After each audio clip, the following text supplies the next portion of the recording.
What's going on, everybody? John here with you. It's a Saturday night, May 27, 2023. It's Game 5 between the Dallas Stars and the Vegas Golden Knights. So let's get into this. Here's your starting lineups. Head coach for Peter DeBoer for the Dallas Stars. It's Roope Hintz, Jason Robertson, Joe Pavelski, Ryan Suter, Miro Heiskanen, Wyatt Johnson, Mason Marchessault, Tyler Seguin, Vanessa Lindell, and Yanni Hakanpää. Max Domi, Joel Kira, Untitled Andrea, Redick Foxer, Frederick Olofsson, and Luke Glendening, with Thomas Harley and Joel Hanley. Jake Oettinger will be in net. And for the Vegas Golden Knights, head coached by Bruce Cassidy, it sounds like this. Jack Eichel, Ivan Barbashev, Jonathan Marchessault, Alec Martinez, and Alex Pietrangelo. William Karlsson, Riley Smith, Nicholas Waugh, Braden McNabb, and Shea Theodore. Chandler Stephenson, Michael Amadio does draw in the lineup. Mark Stone, Brett Howden, Willem Carrier, and Keegan Coulsar, Nicholas Hague, and Zach Whiteclaw will be the back-end defense per usual, with Aiden Hill in net. So let's just give you this quick reset before we get into Game 5. It is still a 3-1 series lead for the Vegas Golden Knights, but Dallas saved their season in Game 4. Again, Rhett Gardner out of the University of North Dakota and Mavrik Bourque were called up from the Texas Stars. He last played for the Shawinigan Cataractes of the Quebec Major Junior Hockey League, but they lost 66% of their second line. Heading into Game 5, it's still the same because Benn is serving his second game of the 2-game suspension of Evgeny Dadonov and is also still out. So we will see if Evgeny Dadonov could be available as soon as Monday. I know it's a lower body injury. Those things can tend to linger. You don't get much more information than that this time of year. In the Game 4 reset, William Karlsson scored on the first shot of the game as Nicholas Waugh stepped to the line and Riley Smith had his shot tipped.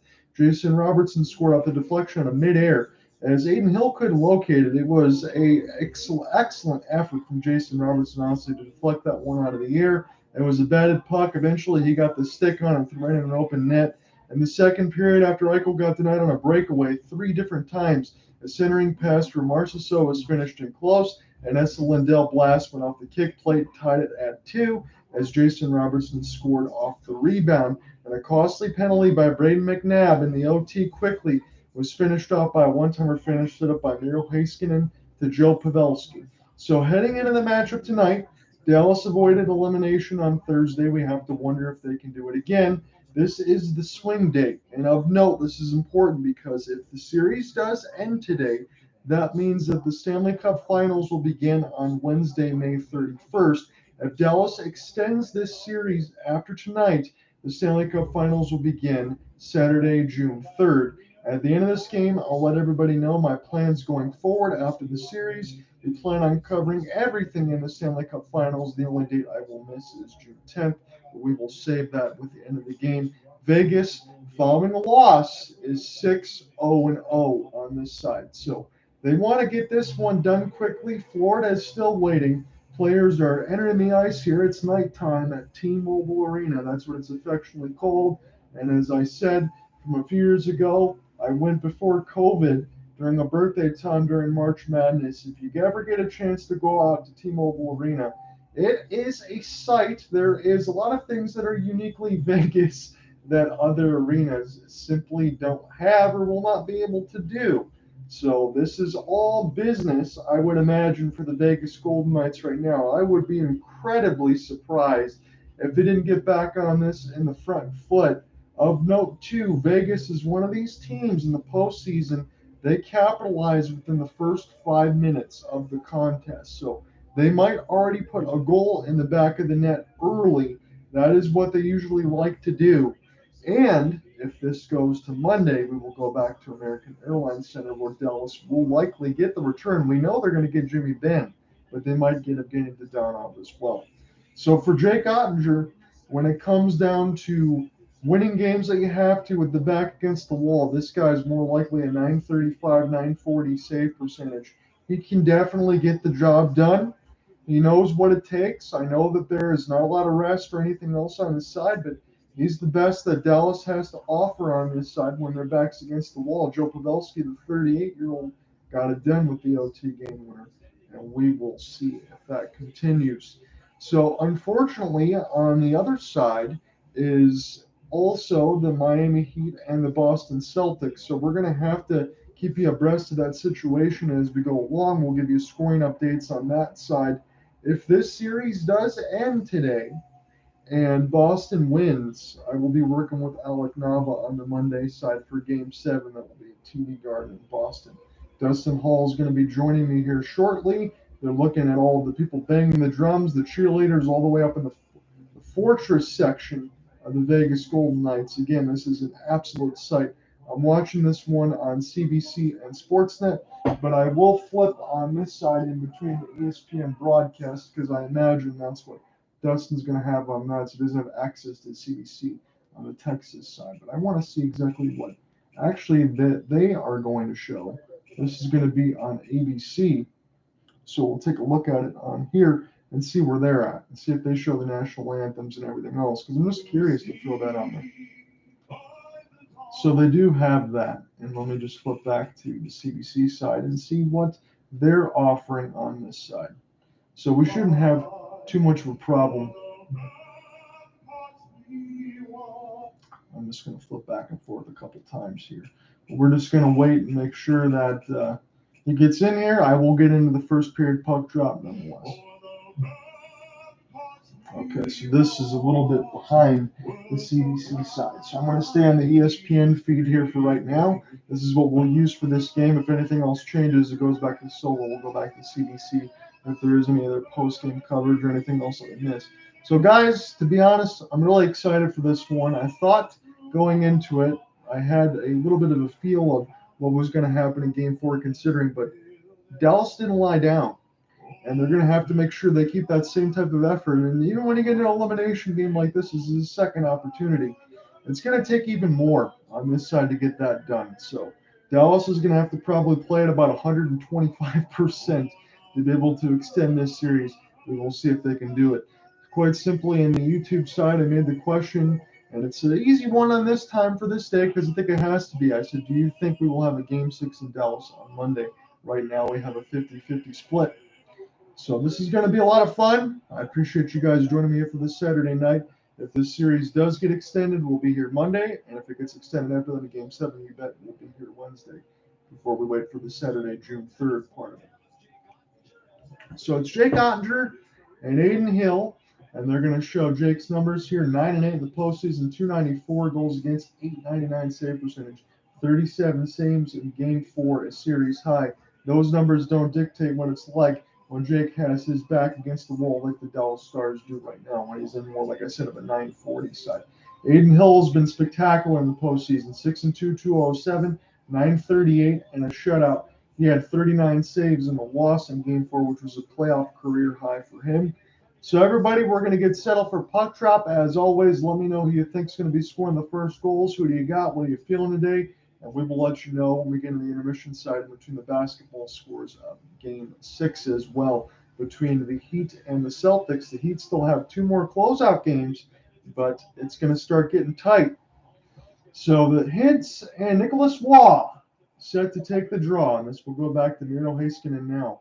And I'll play this off the backhand for Joe Pavelski as we get an early whistle call at 19:52 left to go in the first.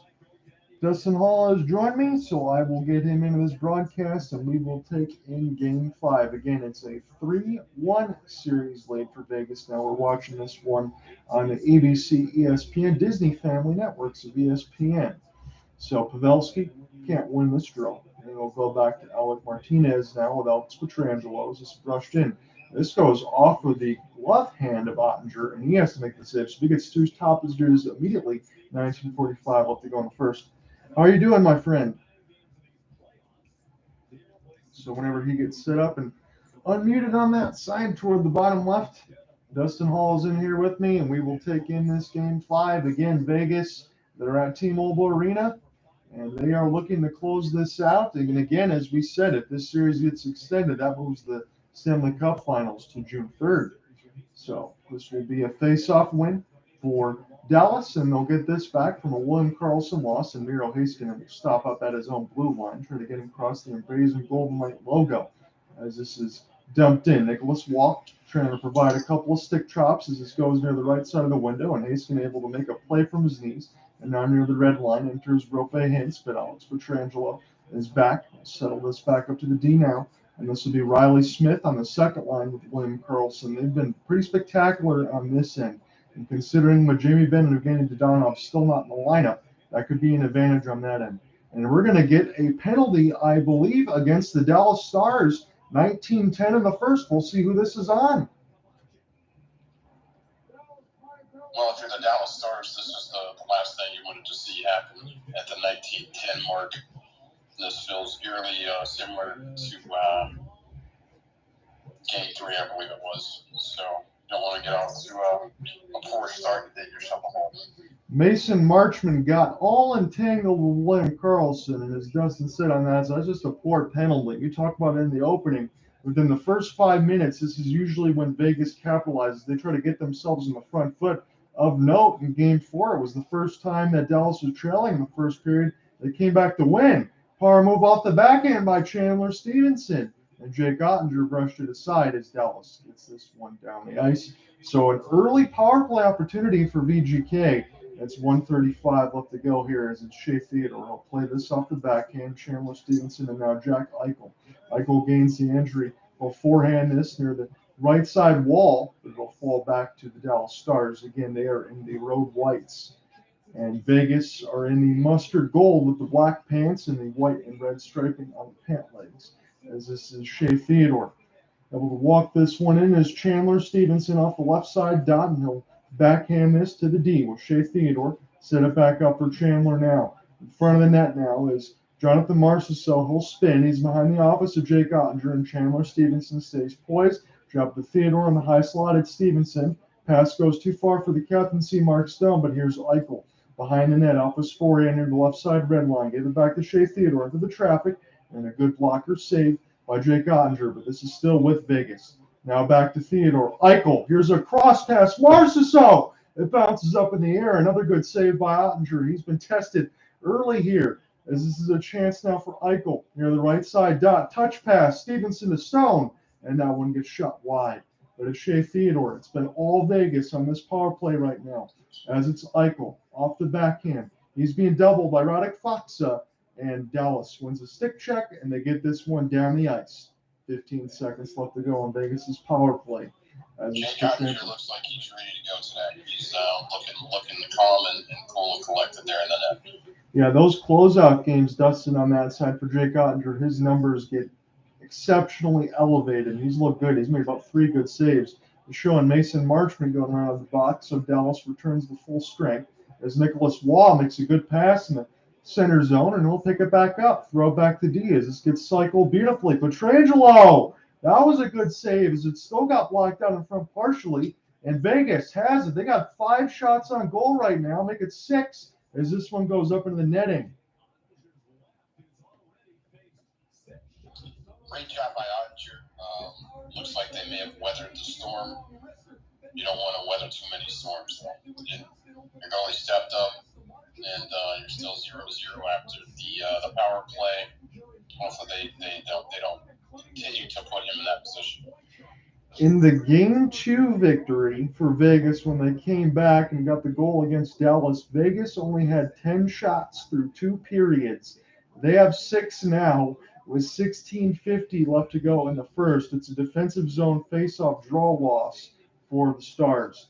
And they'll get this toward the right side blue line. Played in behind the net is Brett Howden. As this is centered out in front, picked up by Vegas, and another pad save for Jake Oettinger. As this is sauced, and Dallas is desperately going to try to get this one left to right the other way. It's tied to Landria. And up the forecheck now, working in behind the net. Dallas has it in the high slot. Hanley for Harley, and they'll fire this one in. Behind the office of Aiden Hill, and near the right side dot. Hanley will throw this to Thomas Harley, and this goes right on, and Aiden Hill asked to make his first save of the game.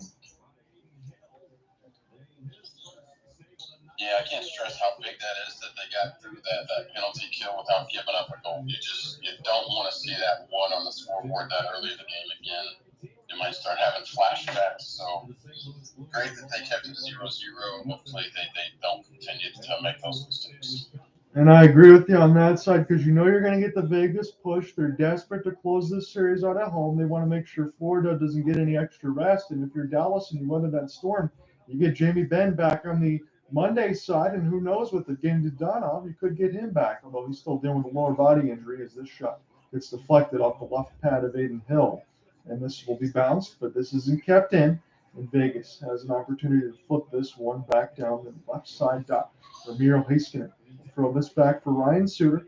And this is flipped down the ice where Vegas will collect. This goes in between a couple of stick blades. Joe Pavelski up and delayed offside. He'll have to check back up, and this will allow Karlsson to flip this That was in. close to dropping on Pavelski's stick on the skateaway. Yes, it was. He had a chance off of these clears. You want to make sure you get them out. Almost bounced right to him. Near the right side, dot Wyatt Johnston, and a big rebound is cleaned up by William Karlsson and now Jonathan Marchessault. He's got 8 goals for Vegas in these playoffs. He's been dangerous here. Miro Heiskanen will pin him against the wall and steal the puck. Tyler Seguin will keep it alive.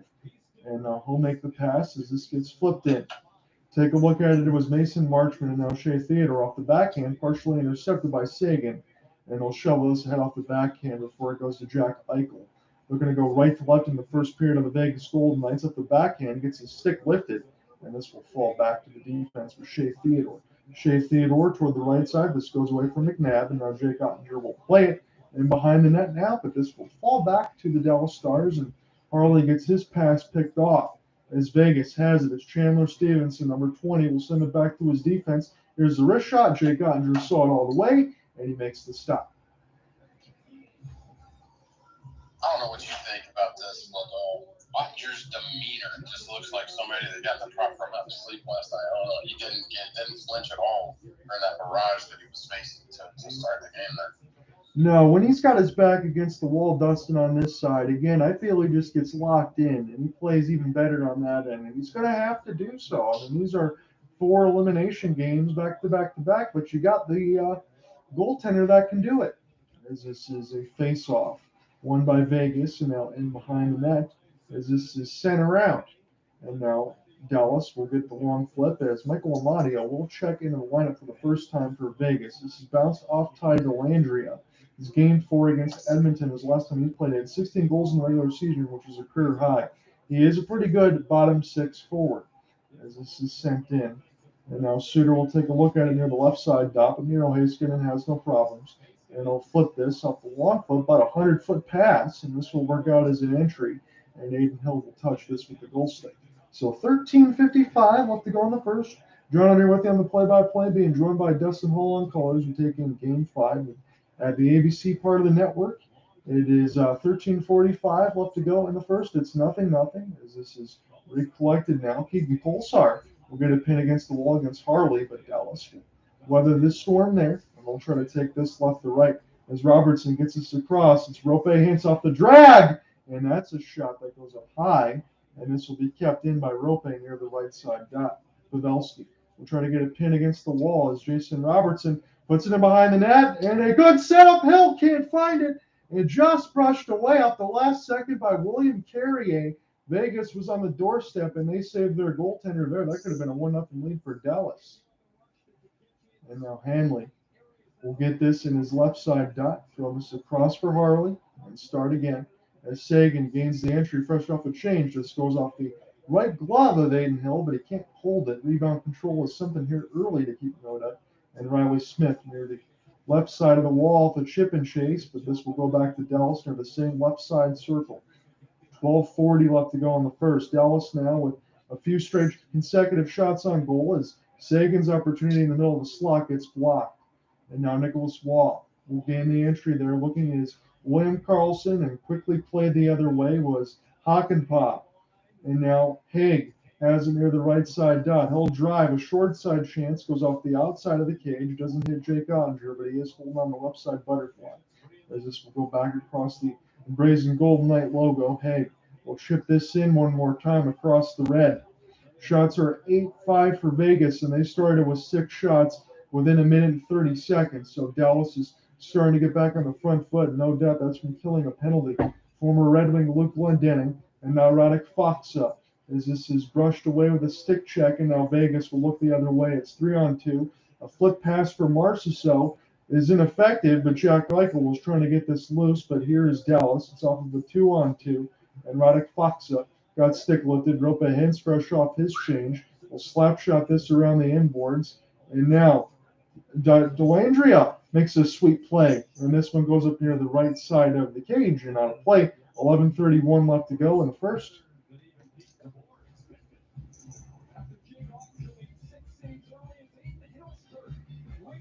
So I know it's a series of momentum swings here, Dustin, on this side, but Dallas, they are starting to get their feet underneath them, and they got pretty close on a couple opportunities. Yeah, they're looking decent. Obviously, killing that power play was huge, and that's got to build confidence for the team to see your goalie stressed out to start the game, Yeah. and he didn't flinch a bit. I think that's probably inspiring to the players. You know, they're fully aware of the talent that they have there and kind of the demeanor that they see, I'm sure. So, you know, my player to watch right now would be Roope Hintz. He absolutely just dominated the Seattle series. I think you would agree. Yes. He's probably the best player on the ice, both teams combined. Kind of like Robertson was there for a little bit. He's been a little bit quiet. And if he can kind of get in the act and participate on the scoring side, picking up maybe at least 2 points today, I think that could be a deciding factor for Dallas. I think that that's a great call by you, honestly, because, again, it has flipped a little bit as Jason Robertson's got 4 goals in this series. Roope Hintz entered not even just a few days ago. Now he's ahead of Connor McDavid because Edmonton's been eliminated, but he was right sandwiched in between Draisaitl and McDavid. That's how dominant Roope Hintz was. He had about 16 points in the first round alone. So Roope Hintz can definitely be a guy that can get everything done. And, oh, by the way, still plays a 200-foot game, just like the defenseman Miro Heiskanen. So Dallas definitely has the horses to be able to get this job done. They got some supremely good top-end players.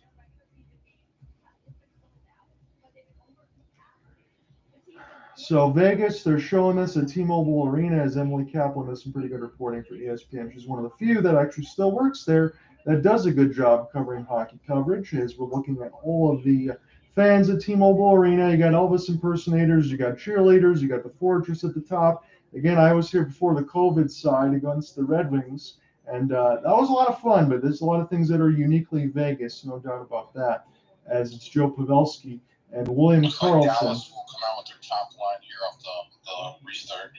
Yes, they will, and they're going to have to do so against the second line of Bruce Cassidy's squad, as Pavelski did win the draw, but now it's Roope Hintz. Joe Pavelski. I'll put this one. This bounces. Hits! Oh, what a robbery by Aiden Hill! Speak of the devil. I called it out. He almost made me look smart there, didn't he? That was a great-looking play on both sides, and Joe Pavelski might have got a little bit lucky there and toward the flip pass, but Roope Hintz collects off his backhand, off a no-look. He was in so tight he couldn't really lift it against Aiden Hill, but nonetheless, that is a miraculous stop by the Vegas netminder because Jake Oettinger's been standing on his head at this point. And we'll do it again with Roope Hintz on the draw. So 10 goals in the playoffs, 37 for Roope Hintz in the regular season.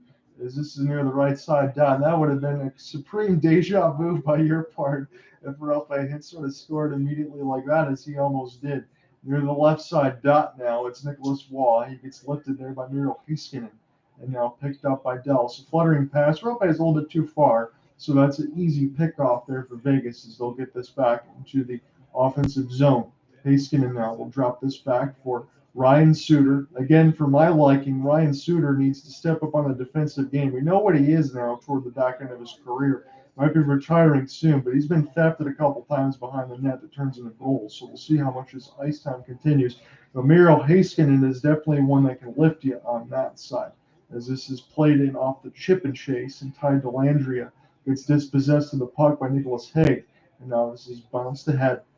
Picked up off the backhand as this will be just knocked away from Michael Amadio, who's just drawn in the lineup for the first time in over a couple weeks. And now Harley, he loses it as this is played in behind for Chandler Stephenson. Again, he's a 200-foot player. This is sent back around McNabb off the spin. Theodore can't hold it, and offsides against Vegas. Oh, I'm happy to see that shot. shot total is almost evened up. I think that's telling of dominance of the game or puck possession or just quality of play. And started off 7-0, I believe, and now it's 7-6. So hopefully the Stars can be on the better end of that by the end of the game. And if they get more of those chances like the one we just saw there with Roope Hintz against Adin Hill, you think Dallas is in a good spot? As it's Tyler. Yeah. Go ahead. Whether Roope is actually finishing the play, his dynamic ability needs to be on display here, just simply to not let that defense of the Golden Knights get too comfortable, right? Just we need him hopefully having them on their back heels. No doubt about it. I couldn't agree with you more. As Jonathan Marchessault couldn't connect on the pass, and now it's Yanni Hakanpää. He'll try to gain the entry left to right here for Dallas. This goes off a skate, and that will go offside. Sometimes that happens with the pass. You are on ice. 9:29 left to go in the first. We will go to break.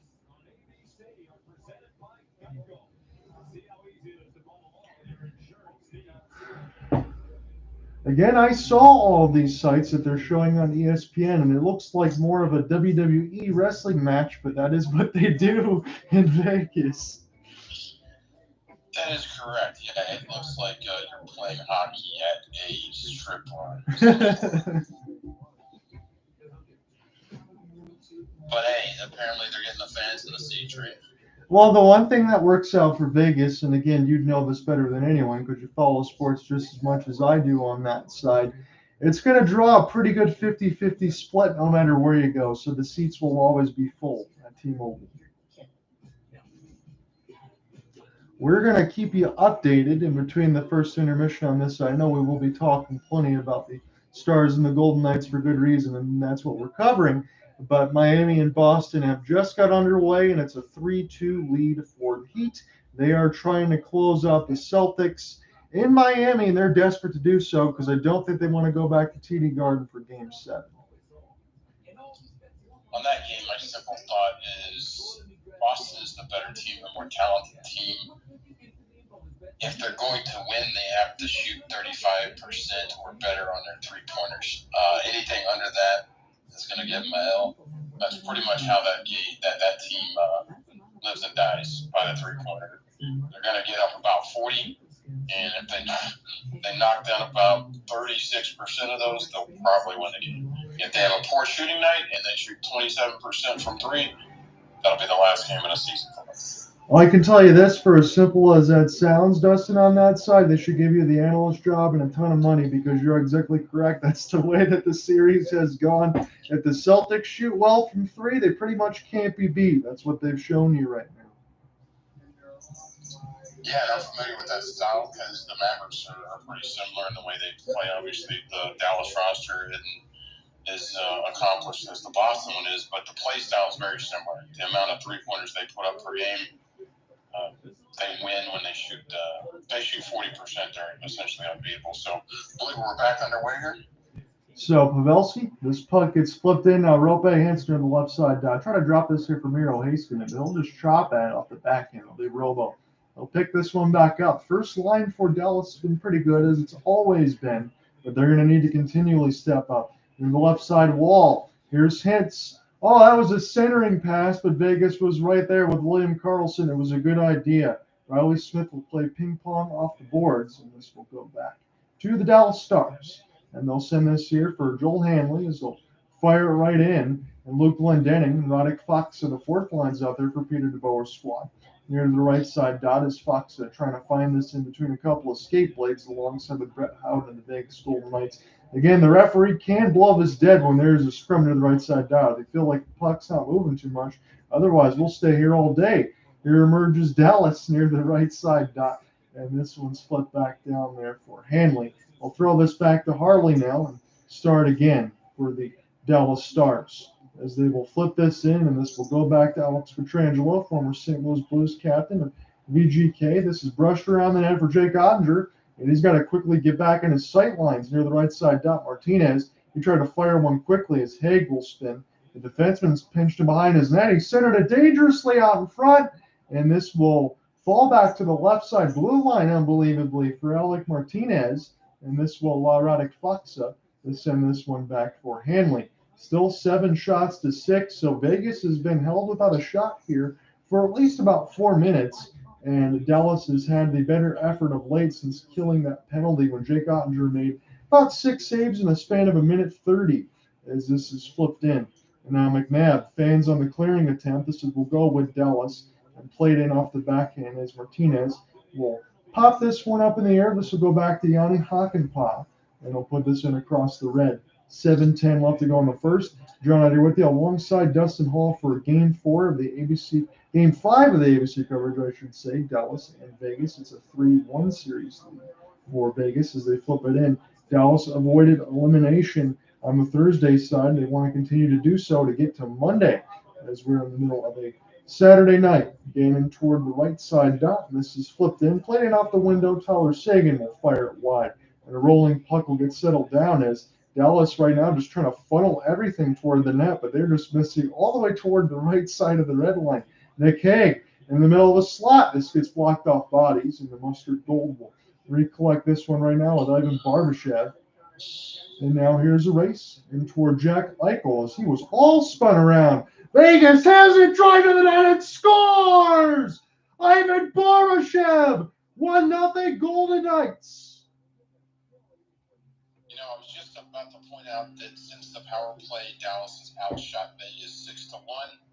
Well, that just goes to show you all it takes is 1. And who was at the center of it again? I know you just joined for about a game and a half of action now, but Jack Eichel was in a mix between 3 different stars. I know he lost it for a moment, but he still carried it in. It was his play that allowed Ivan Barbashev to pick it up, a backhand forehand drive, beautiful goal, and he did it under duress against Mason Marchment and Seguin. Vegas is on the board first. That's a gorgeous goal, no doubt about it. Personally, I think we should test Jack Eichel with his swab and see if he needs to go in COVID protocols for about 2 weeks. That would be tremendous for everyone. I think that's what fans in Dallas are saying, and I think the fans in the Eastern Conference are saying that for Sergei Bobrovsky, the goaltender for Florida. They just need to see him go away for a while. You want to err on the side of caution, right? If he has some sniffles or something, just want to be careful, right? You got to think about everybody. I don't disagree with you on that side. He's been completely dominant, as you called on that end, and Vegas pretty much got a really good player for not a whole lot that they had to give up. In all seriousness, he is one of the more impressive players that I've seen. He seems to have a complete offensive game.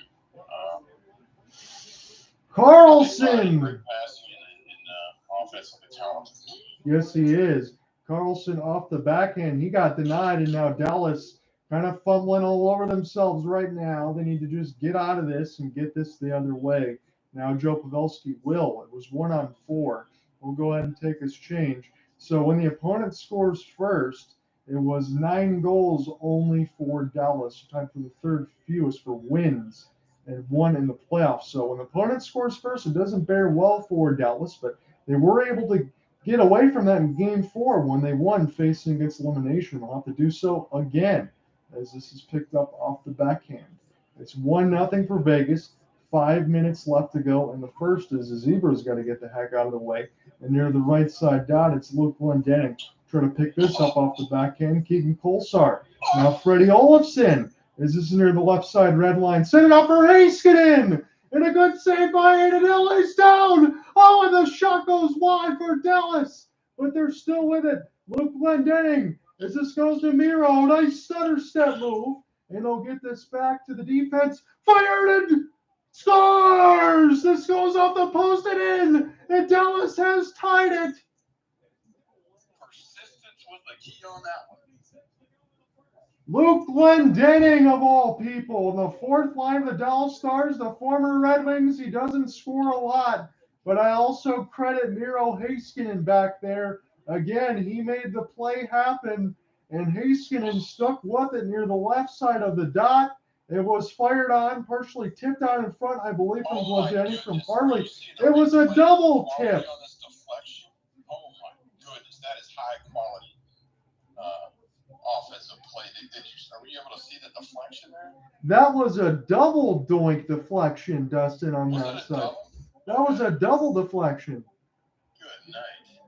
No chance for Adin Hill to be able to make the save on that one. In Dallas, they responded in a large way as they get an offensive zone drop coming off the ice. It's got to be a comfortable feeling if you're the goalie and you think you're playing very good positioning and they pull something off like that. It's literally undefendable. Like, okay, if they do that again, good luck, guys.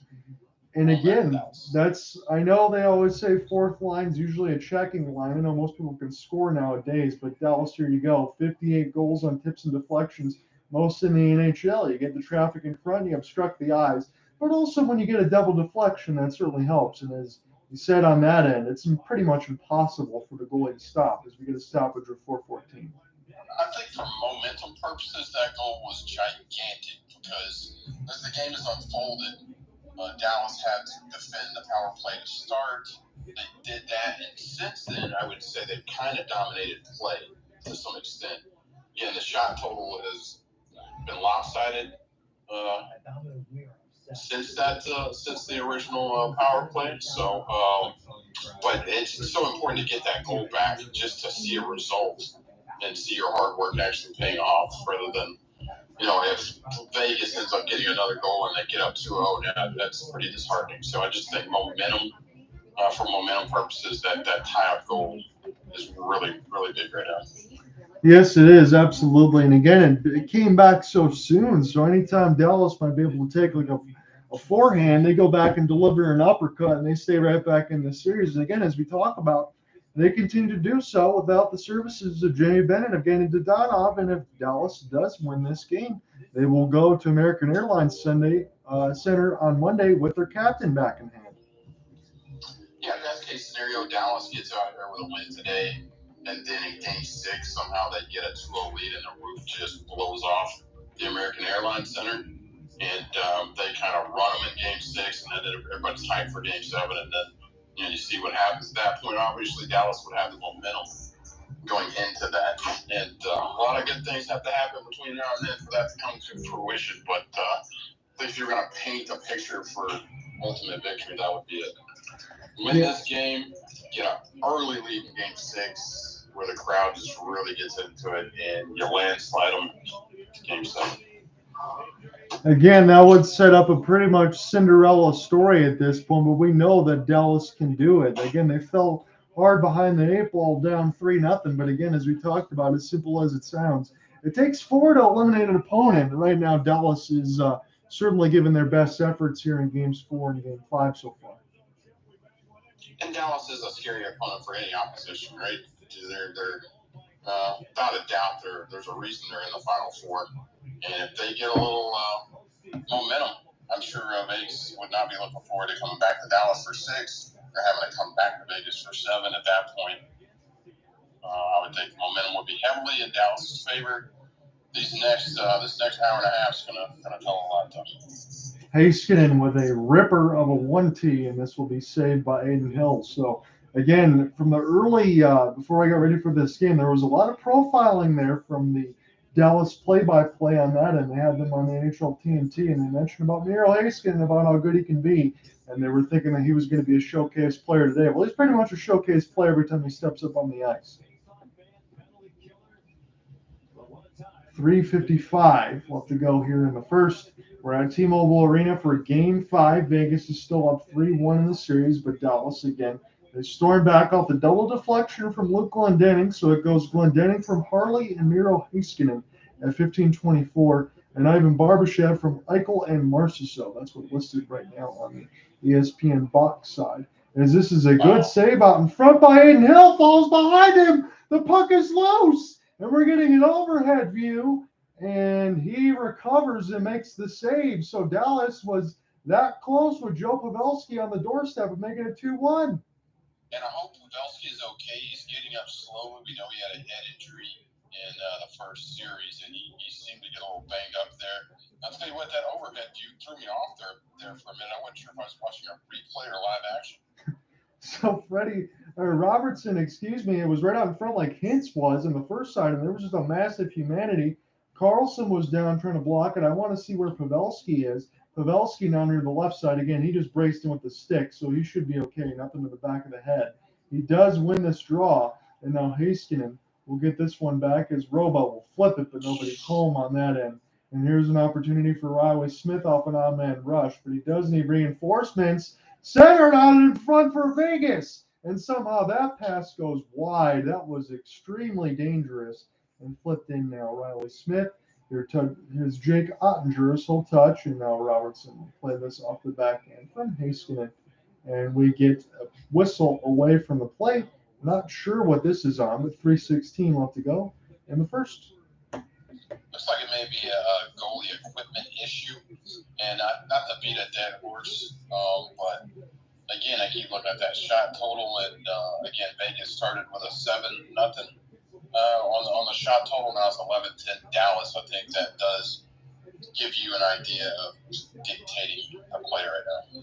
And I'm glad that you're bringing that up because honestly, I agree with you. That's what I'm saying right now. And I'm glad that you're also a little bit ahead of me, so you go ahead and see the goalie equipment issue. That's why we got the thing with Aiden Hill. Again, it's much easier now with the detachable blades. They can go ahead and fix one out there, so it doesn't take minutes and minutes. It's pretty much seconds to do so. So Monday will be Game 6, and Wednesday, if needed as well, will be on TNT at 8 Eastern, as Dallas is certainly rebounded from the early power play that Vegas had. They're now leading on the scoring chances department, 8-6 as well, as Dallas get this near the left side of the red line. And now off the backhand forehand! In an absolute denial, it was Wyatt Johnston. And Aiden Hill's made some massive saves. The young 20-year-old is arriving on the scene, is he not? Yes, he is, Dustin, on that side. Again, I always like to throw a lot of praise to Wyatt Johnston. I know it's early, but he looks well at home on his second line right now. And if it wasn't just because you had Pavelski, Robertson, and Hintz on the first, I could see him being a future first. So Wyatt Johnston, he can get set to take this draw with Seguin, but he's going to play off the off wing. Seguin will win it. And this will be sent back around for Tyler now, as they'll play this off the forehand. Good body work, as there's a stick out in front. Yanni Hakanpää able to get away from it. Here's another rebound for Johnston. And this is in between a massive humanity, but Vegas able to locate it now with Ivan Barbashev. Dallas has certainly had the better of the chances as this period has gone on of late. This is a very stark turnaround from that penalty, as this is picked up now for Glendening. He scored off of the double deflection, and this is near the left side red line. With 2:25 left to go in the first, it's Rhett Gardner and Theodore. As Glendening will try to spin this back around, will pick it back up with the help of Rhett Gardner. Falls down, trying to make a play to Rhett, as they are not giving up on this play behind the work. Good work by the fourth line of the Dallas Stars, as they'll wrap this right around. And now an opportunity for Roddick one more time. We'll send this to the defensive side. Harley will fire wide as this goes up the left side inboards. And now Dallas. Nice spin for Freddie Olofsson. And he's been good so far, especially in his second game just in the Stanley Cup playoffs since entering in from some of the injuries. This will go to the backhand. Harley, Hanley, they'll set this one. A good save by Hills. This is picked back up by Ty Dellandrea. This is back with the Dallas defense. And they're keeping Vegas on their heels. Harley right to the net. And this is still kept in by Dallas. In minute 5 of straight zone time.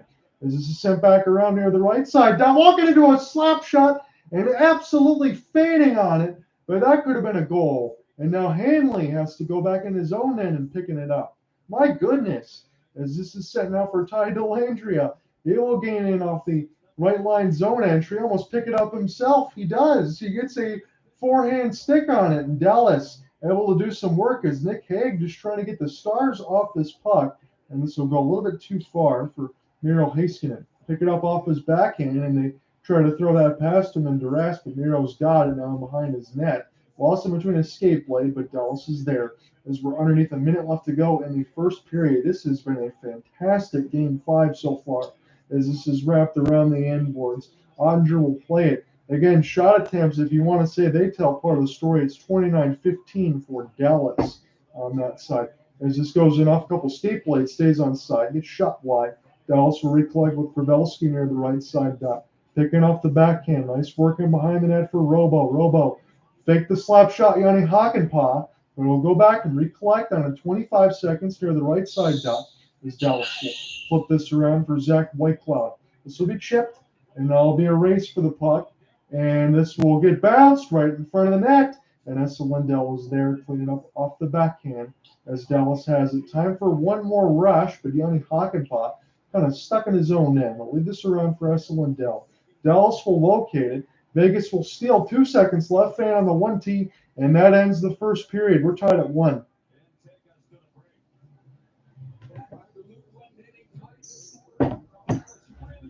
So give me your immediate thoughts, my friend. This was a fantastic first period. I see the back end of Dallas coming off of a couple of posts, very close. They've had a pace of play and toward the end, but this is everything you've want to see in the Game 5 so far. I think everything is ideal for Dallas right now.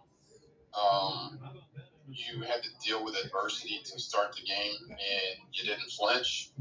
Right, so that just builds confidence. And then at the end of the day, like I said, if you just look at the shot totals, Vegas accumulated quite a bit of shots to start. Well, they had the advantage, and those shots dwindled as soon as it got back to even strength. So if you don't take any bad penalties, it looks like you're going to run this team. You know, you're at an intermission and they make an adjustment. We'll see. Let's see if they can figure out a way to disrupt what Dallas is doing. But right now, it looks like Dallas has the plan.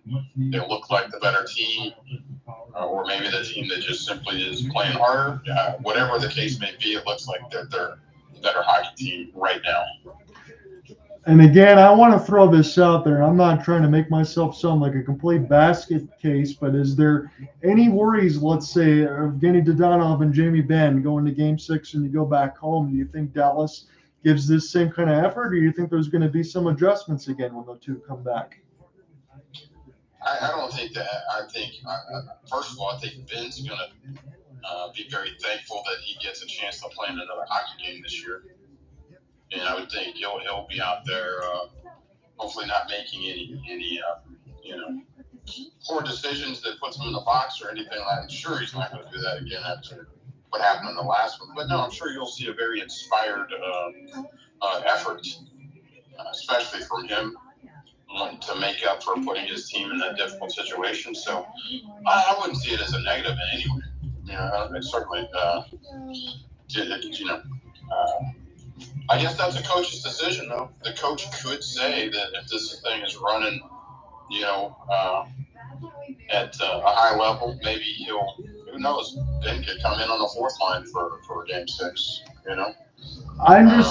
I'm just throwing it out there because I think he'll go back into his usual spot, but I was just asking you because, again, following the team being the local side, I want to get your thoughts on it more so than hearing my own voice all the time. I feel like Jamie Benn's going to get slotted back in and they'll do just fine, but it is very interesting with Dallas with their back against the wall as much as they have been. They've definitely pressed, but as we talk about, even in Game 2, they had a chance. They held on to a one-goal lead. It kind of slipped away on that end, but it feels like Dallas is not letting that happen right now. Not because they can't afford to, but they're on the front foot of this game. They're applying pressure to Vegas more so than we've seen in the first 3 games consistently. And I would say this, right? So that's to me the great thing about the playoffs that's so different about the regular season is it is kind of a chess match and you figure things out when you play a team over and over and over and over again. Eventually, if there are things that are available to be exploited, most likely you're going to figure that out when you play them 6 games in a row. So that's always the fun thing about the playoffs to me. And maybe the Stars have figured out something. And again, I think getting Hintz kind of get him out there making some dynamic skating plays is definitely helpful. I think it's needed because I think that Dallas offense that's supposed to be pretty dynamic has looked kind of ordinary other than the Robertson performance in the last game. I just think getting him on the loose, however you can pull that off, I think that's just extremely beneficial rather than having a tic-tac-toe the puck up the ice. right on a continuous basis. You need some explosive plays from 24. He's your best skater. And Robertson or Pavelski maybe is your best scorer, but skater, making dynamic plays. The more they see him, whether he scores or not, just drawing coverage from the defense, I think is just huge right now. He needs to eat up some ice. I couldn't agree with you more on that side. And again, I'll just throw this out there too for anyone. I know it's kind of difficult because there's an NBA game and an NHL side. I know what draws what. But I'll throw this out there on that side of it. If you're thinking about Miro Heiskanen, it's very difficult to not mention him as a top 5 defenseman in this league at worst. I mean, he really is that good, and he is singularly important why Dallas gets to be able to do what they do. It's not just the first line that we always talk about the last couple of years of Pavelski, Robertson, and Hintz. If Miro Heiskanen's not out there, they can't do what they want to do. Correct. And I know Jim Nill, the ex-Detroit general manager, has compared Heiskanen to Nicholas Lindstrom. I don't think you can pay a bigger compliment to that position. He apparently sees a lot of similarities between the two players. If that's the case, it looks to me like he's a great player. But if a guy that has, been so close to Lindstrom's career for as long as Jim Nill has, for him to make that comparison, yikes! I mean, if that's accurate, then they're in pretty good shape there. Yeah, if you're making that comparison, you got an automatic first ballot Hall of Famer that can win multiple cups and probably play well into his 40s, like Lidstrom did. So Dallas will be very. Let's go into a 20-year contract right now. Exactly. Yeah, I think Dallas would be very happy with that side, and that is exceptional praise for Jim Nill. But again, nothing makes me happier because you're listening to 2 guys from Detroit and Dallas on that end that know our organizations very well. And on that end, that is the highest praise that you can get. I never got a chance to watch Bobby Orr, but Nick Lidstrom is like right there in the conversation. And honestly, Miro Heiskanen, the way he's playing right now, I don't think is that far away from it. So I don't think it's blasphemous for Jim Nill. But let's hope Miro Heiskanen and Dallas, no one else can get some multiple cup chances because they haven't had one since 1999. Yeah, and as good as Heiskanen is, I think to continue Dallas into even a better team going forward next year and in the years going forward there. Sergei Zubov was awesome at what he does. He was kind of an offensive defenseman. Not that Heiskanen is that. I think he's a different player than Sergei was. Probably better than Sergei Zubov. But Zubov had his partner was Darian Hatcher, somebody that people were actually scared to skate in his area. Like, I think that's the next step. We need somebody to pair with Heiskanen that is worrisome, right? Not somebody that's just a thug out there just to hit people, but somebody that you have to be wary of. And if you pull any shenanigans and you take any cheap hits, he's the guy that's going to come and give you a decent little dental bill. Yeah, that's an excellent thunder and lightning combination when you're talking about Zubov and Hatcher, is it not? I mean, yeah, you're right. You throw that in there with Heiskanen, you get someone big that can skate, maybe has a good shot on that side to complement and also throw a couple hits. That sounds exactly like what Dallas wants. Again, Ryan Suter could be that if he wasn't on the back end of his career. He used to do that in Nashville. He's with Dallas now, but he's in the tail end. He's not going to be the top end partner for Heiskanen anymore. So that's definitely, I agree with the one to find. That may have been an attempt to fill that position, but that's not a permanent fill, and that's not your. And I just think that puts that team at a different level now. You have somebody to pair with him that has a physicality range, just something that will be imposing. And again, where these skaters are going to be worried about skating into certain areas because there may be consequences there. But not looking for a dirty player, but somebody that's a good hockey player, but just has that presence. I don't know if he's out there though. Darian Hatcher was one of my favorite players of all time. I think he was 6'2", running 230. So with decent hockey ability, again, wasn't just purely a thug. He was a good hockey player, right? So somebody of that ilk, though, if they can find something like that, I think that puts this team on another level. Their goalie, Jake Eisenger's only 24. Yes. So it looks like he's your guy there, right? So if that is the case, you got your goalie for a decade. You got a great young nucleus. Somehow they could find that guy. And I think Stephen Johns may have been somebody that they looked at that could have been that. I guess he's not working out right to the extent they thought he was. But if you can feel that, I think that's their last missing piece. Other than that, their roster looks pretty complete. Just, there's not a lot of areas where you're like, you would say you need to upgrade here. Really, there's not much, but I think that's the one area that stands out to me. It's a physical defensive presence. I don't disagree with you, because when I'm looking at the roster right now of even Lindell, Yanni Hakanpää, Harley, Hanley, those are guys that are already very close or not already past their 30s, so there really isn't anyone else right now unless they get someone in free agency. I can look at the cap-friendly stuff there in a second, but I did just put on Derian Hatcher. Make sure we throw his specs out there, 6'5", 245 on that side for Derian Hatcher. He also knocked out Jeremy Roenick's teeth, so that's why we both love Hatcher. And anybody that has not seen that, you got to YouTube that. He takes a very dirty hit on Madonna, and Derian Hatcher literally relocates his entire jawline like minutes later. If you're a Dallas Stars fan or just somebody that likes to see justice, you got to watch that. Derian Hatcher, Jeremy Roenick. Just Google search that. That is something that you and I have watched multiple times, and it makes me smile every time because I don't think there's a lot of Jeremy Roenick fans out there. Never really cared for him. And that's one of the moments in my life as far as watching sports that I'll never forget. Like literally, it makes it gives me goosebumps just thinking about it. As far as when that happened, and he retaliated and was seeking justice, if you will, and then he actually delivered on it.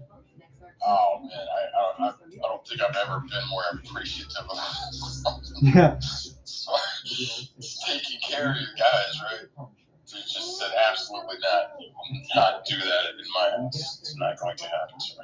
So I just I can update you and also update myself, because whether or not Dallas's season continues or it ends, since I have you on here, we're in the first intermission, I can look at the landscape. So Tyler Seguin signed for, 1, 2, 3, 4 more years after this at 9.8, so that cap hit's pretty much unmovable. But we know what Seguin can be, so by the time he's 35, he'll be a free agent.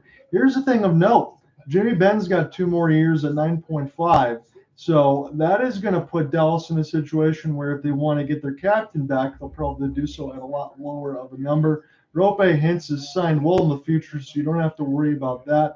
Jason Robertson for 2 more years, so you got most of the core. So looking at the other part of it, who the back-end RFAs will be, Ty Dellandrea, the 22-year-old, Evgeny Dodonov as well, Max Domi, Luke Glendening, Joel Kiravanta, and Freddie Olofsson. So your bottom 6 will have to be moved around if you're Dallas on that side. I think Domi is up this year, is that correct? Yes. So that would be my first guy. I want to get that guy back. So I think he's a good player to have. He's much like his father, or like he's just that agitated. The other teams just hate that guy. Like, oh my God, I gotta play against him again. That would be my first target as far as players that they need to make sure they hopefully. What's his age, by the way? So Max Domi is currently 28, so he'd still be really good to sign. He's still got a lot to give. Yeah, I would be looking at a 5-year deal for him if he decided he wanted to stay in Dallas. I think he's got a spot. I'll look at the defensive core right now. So we know Roope Hintz is locked in. Miro Heiskanen's locked in for the foreseeable too at $8.45 million cap hit. So I think that's a perfect number. The top end players get close to 10. He's at 8.45, and the way that Miro plays, that can honestly end up being a discount. I know it sounds like a lot because most of the players don't make more than 12 in the NHL, but Heiskanen is that good. That's Lindell for 2 more years, Ryan Suter for 2 more years, so you can definitely take the 3.65 for Ryan Suter allocated somewhere else. And then the only other defensemen that are signed for 1 year is Miller, Hakanpää, Niels Lundqvist, and Thomas Harley. So there will be a lot of work left to do for Dallas. But as far as Miro Heiskanen and Roope Hintz, they are locked in. The only other thing that has to get done, Dustin, on this side is Jake Ottinger is only signed for 2 more years, and he's at $4 million. So that will have to be figured out. Well, and we'll see how this turns out. Right now, I think I still don't agree with the coach's decision to pull him at times throughout the playoffs because I think he's earned that spot. And you're playing against the best teams, on planet Earth right now when you get down to this time of the year. So, I feel like he was unjustly pulled, to be perfectly honest with you. Mm-hmm. And but anyways, I think his contract is being dictated as we speak. And tonight and last game, kind of answering the bell and showing that he's okay with the big moments. He didn't, there were no meltdowns or anything like that. I would expect, he's highly touted. I don't think anybody's over there saying that he's not absolutely worthy of a good contract. So I would think, especially if this goes well, and let's say the Stars don't win, but somehow they get it in Game 7, and it turns out to be epic. And, I think I would imagine so that they'll be working on his contract as soon as possible once the season ends. You don't want to let it get to that last year, right? So this would probably be the off season where they would get that done. If they were, unless they have different thoughts than you or I do. Maybe they don't think he's the guy. I don't think that's the case. So, yeah, I would expect him to get a contract this offseason. Yeah, the only thing that I can say about that, as far as some of the NHL free agency stuff, it maybe takes so many years before they can offer a certain amount of extension on the amount of years. That would be the only reason I would even consider them maybe even waiting if that is the case. But as Dustin said, you got pretty much 3 locks in there for Oettinger, Heiskanen, and Hintz that aren't going anywhere. So they will be part of the Dallas Stars' future, and that core is set. But those back-end pieces of the bottom 6, the forwards and the defense, they'll give you a lot of room as the cap as far as to kind of move things around and continue to construct this roster. Because, even you look at a few years ago, it was Antoine Hudobin in the bubble against the Tampa Bay Lightning in 2020. It was a much different team than it is right now. This Dallas team is much, much better. And I still think that their ceiling hasn't even been exceeded yet. You don't want to squander opportunities, though. Like, Pavelski is incredible as far as his impact on the team. He's 38. Yeah. Won't be at this level forever in perpetuity, right? So, yeah, that young nucleus looks really strong. And you think that with Jim Nill's record, he seems to just pick nothing but gold, right? Yeah. He seems to never pick a bad thing for the most part. So you think he'll fill that spot, but you can't guarantee that. Pavelski's really nice. So, they have a good squad right now, and it looks like the future's bright. But you have a chance right now. Again, if they can get this win today and then get an early lead in game 6, I think they run away with it. They're down to 1 game to get to one more round. So, yeah, future looks bright, but sometimes it doesn't work out like that. Looks like you're going to be back to the finals many times, and it doesn't always work out that way. Right. So when you're here, you better seize the opportunity. And I can appreciate that insight there and just an honest look at it, because I do feel the same. I know we try to project some things, but no matter how many things you try to project, again, it doesn't always work out that way, as you said. What we do know are the Vegas Golden Knights. They are trying to get to the Stanley Cup Finals for their 2nd time in franchise history, first since 2018 when they lost to Alex Ovechkin and the Washington Capitals. But the Dallas Stars, they've been playing pretty good over these last 10 games. They had a better of opportunities. And I will tell you this, in all honesty, I think they were happy to go to the locker room just tied at 1 because Dallas, as we're looking at some of these replays, they were really putting it on Adin Hill and the Golden Knights. Yeah, I'm sure Vegas was happy to get to the locker room 1-1, but so was Dallas because just for the mental purposes, right, the momentum, it's great. Now you're going back to live action. It's 1-1. 1-0. You feel a little defeated, like, man, we played well enough. We should be in the lead, but we're not. So anyways, looks like live action is back underway. So Nick Waugh, chip pass. Here's a drop for Riley Smith, and he gets taken out with the butt end of the stick, and this will put right to left. The Dallas Stars will flip it in. Robo, 1-on-3. He's got it. He'll backhand wait, firing off the deflection, and Adin Hill has got it, and he'll hold on.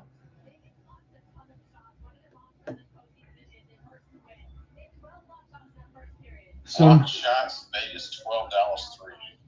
That was something that I made sure that I put for the notes of the story when I looked at that part of it. We'll give you a reset in the second period as far as all the other stats in particular, and give you an NBA reset when we get to it. In the middle of it right now, we are 1-1 in between Dallas and Vegas in this game. It's Game 5 at T-Mobile Arena. John here with you alongside Dustin Hall. We will see if Dallas can continue their season here. Tyler Seguin wins it. It'll be Chandler Stephenson that'll steal it. We'll drop it to the captaincy, Mark Stone. Pivot at the line. Played in off the backhand near the left side dot. It's Nick Hague into the traffic. And now Michael Amadio centered it across the blue paint. And that just went wide across the red line. Nobody was there as it's sent back around for Amadio. Good night. I'm glad number 22 for Vegas didn't notice the puck was right next to him. Anytime I hear a breath for you on that side, I think I have to brace myself because that was crazy right there. Amadio could have had an easy tap in as it's Miro Heiskanen. He's got it off the forehand. Drop it here in full flight off the backhand for Dallas. And Ty Dellandre, again, the 23-year-old. As this is Joel Kiravanta. Wrap this around the left side dot. That's Lindell will fire it. And this one will get blocked. Jack Eichel. Here's the sauce. As Vegas just able to stay on side, but this will fall back for their defensive end. It's 14-10 shots on goal for the Stars. As this is flipped in by Lindell. Zach Whitecloud will intercept, but I think we're going to get a call here. 18-29 stoppage.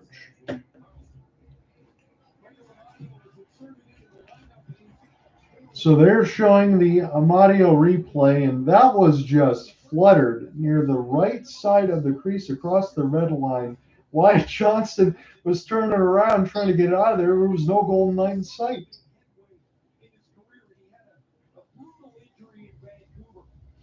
It's 18-29 left to go in the second. It's going to be an offensive zone draw here. Rope Hintz will be set to take it against Nicholas Waugh. Again, Waugh can play center forward. He's pretty good all the way across the board. As his bounces off a couple of skate blades, it's Riley Smith, and now brushed ahead for Heiskanen. And then Riley Smith and Nick Waugh, they'll combine this now. Waugh will shoot it. This goes off the left stick of Jake Oettinger. And now picked up off the backhand for Robertson. Good little pass there. And for Harley and Rope Hintz. Harley and off the forecheck there. We'll try to get this one to Rope. Recollect off the forehand. Joe Pavelski able to get the steal as we get an immediate close-up. As this is fluttered away from the mustard gold. And this will go back to Jan Hakanpää. Quickly play this off the backhand here for Harley. And now Hakanpää has one of the stick pulls out of the hands of the Golden Knights, Jason Robertson. In the entry, here's a long shot. This one gets blocked. Robo can't locate it.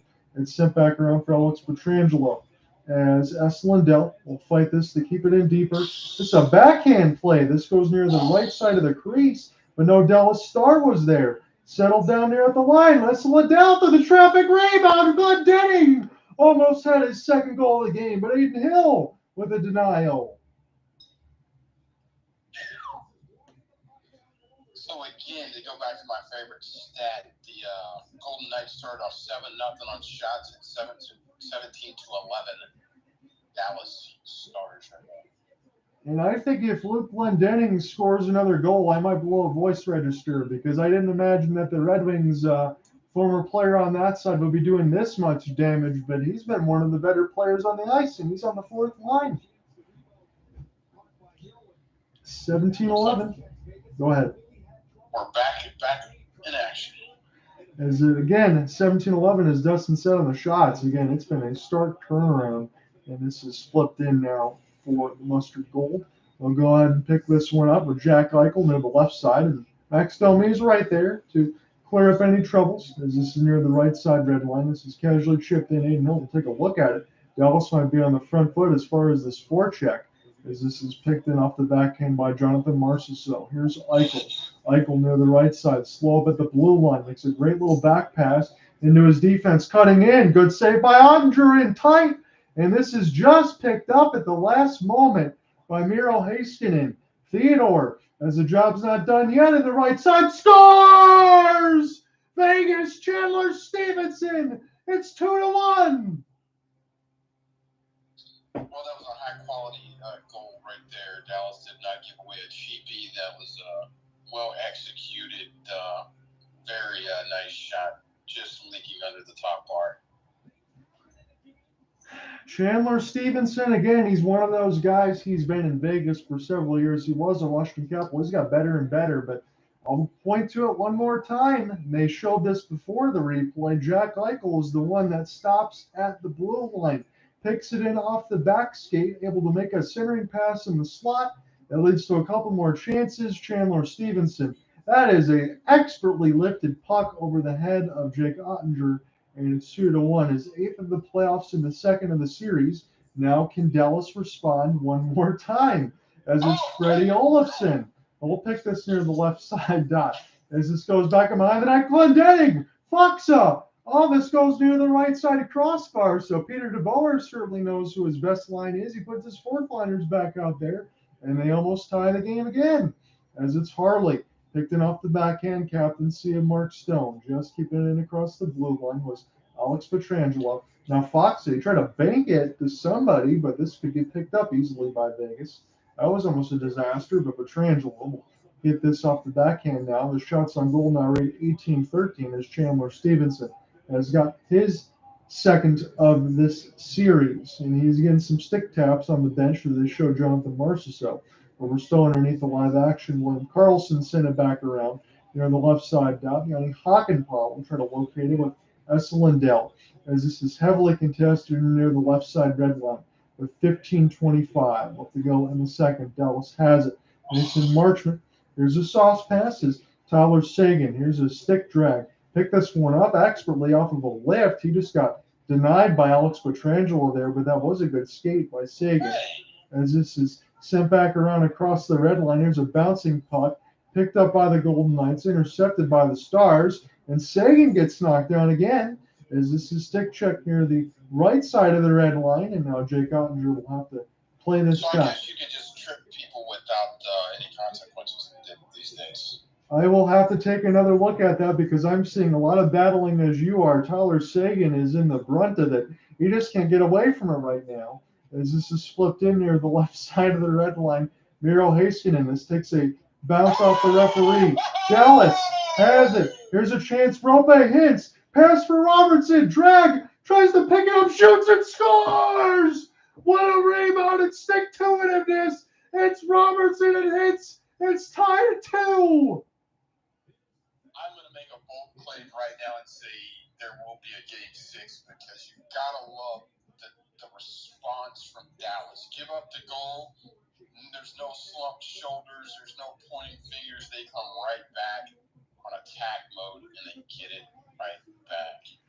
So Hintz, I think this series will go to game 6. Hintz and Robertson, I just want to see what that bounced off of. This bounces off the leg of one of the Vegas players, and Rope, as it was bouncing, or Robertson, excuse me, as it was bouncing, fires it in. This is the 2nd time he's done so in back-to-back games. He just sticks with it after bouncing puck in midair and puts it in. So Robertson has been absolutely spectacular in this series. He's got 5. Will the real Robertson please stand up?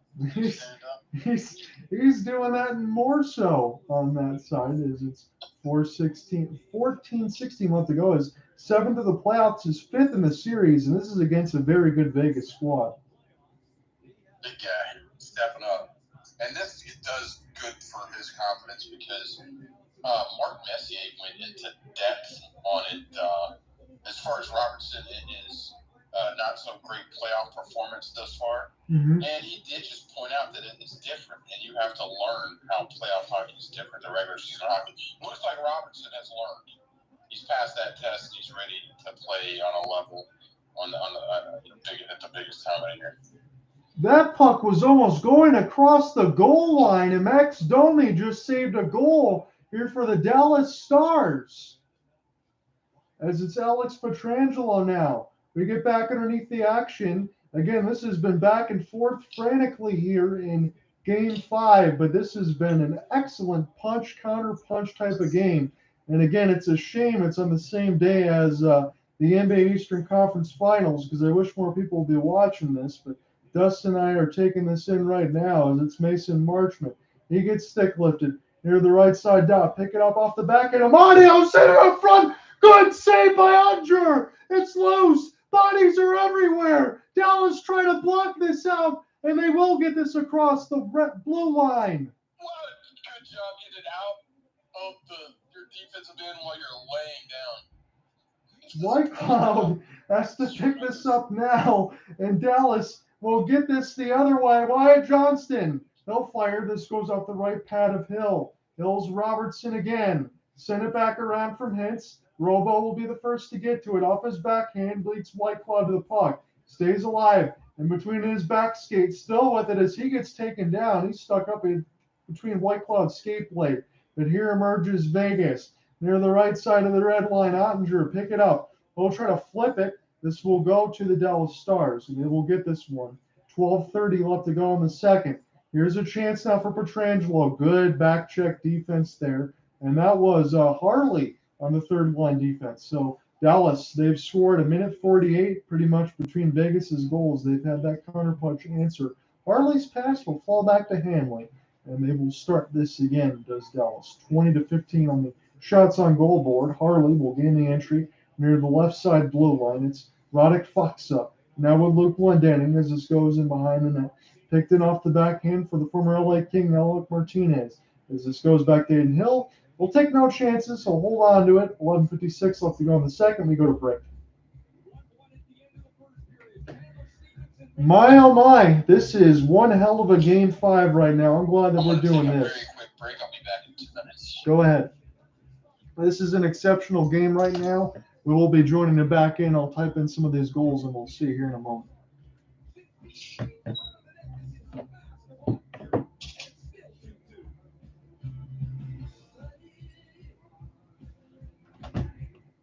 Everything looks so good. Right? I'm hearing the new Google Pixel is really great. And it's got AT&T best deals on all of them. This one looks nice. That's a house favorite. And it's certain with your choice of plan. Thank you. There's got to be a catch. No catch. And no trade required either. How do you know all this? I come here a lot. Love the service. At AT&T, new and existing customers can choose any Google Pixel with your choice of plans and always get our best deal. As an actor, it's my job to make people believe what they're seeing is real. Wow! It's fantastic! Or was I just acting? Only way to find out is to try it yourself. Cashback is good, but double cashback is even better. Discover matches all the cashback you earn at the end of your first year, which is cashback at its best.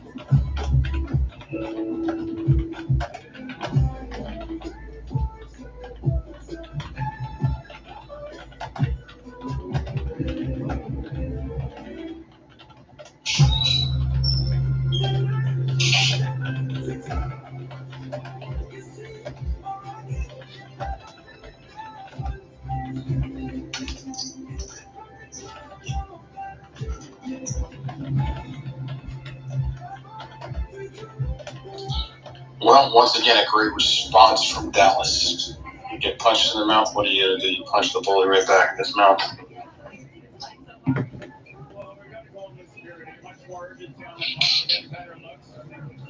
Yeah, it's a heck of a game right now. Again, for everything that we've seen in between these series of both of these conference finals, in between Florida on that side and Carolina, I raised you Dallas and Vegas. So we're getting a little half and half right now between Bruce Cassidy and Emily Kaplan as we get some side-by-side action. And this is picked up now by Dallas. And across the red line, they will chip it in. It's about 11:40 left to go in the second. John here with you on the play-by-play for Game 5, being joined by Dustin Hall on the color end as we take this in. Vegas still up 3-1 in the series, but Dallas, they've played excellently in Game 4 and Game 5 so far. And the theater is at its highest as this is sent back down. And this will touch the stick of Oettinger now for Thomas Harley. Harley now. He has it again. Max Domi, can't forget, he saved a goal before it crossed the line. Here's an entry. They try to find a cutting Domi. Picked it off the backhand. Here's Dallas. And the right side down. They'll funnel this in behind the net. The left side red line. Here's a shot. This goes off Hill's mask. Dallas trying to locate. And another save by Aiden Hill. So he's been just as good as Oettinger. And when he's needed to make the saves, he certainly stepped up. 22-15 on the shots on goal. As this is picked up now, Kiravanta. And now Domi gets this ahead as this is picked one more time by Kiravanta off the backhand with Lindell. will flip this in. We try to play next to Lindell. It went too far. Here's an odd man rush. Dallas with the last defenseman back. Great play by Lindell. And good work there by Dallas to try to supersede any kind of danger as Ty Dellandrea will flip this in, but this will be iced against the Stars. I don't think they're going to mind it, though, because they just stopped pretty much a 2-on-1.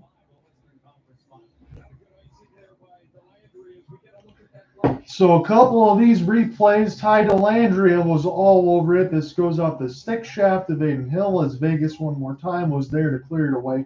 And again, I've noticed more of that from Dallas as this series is going along.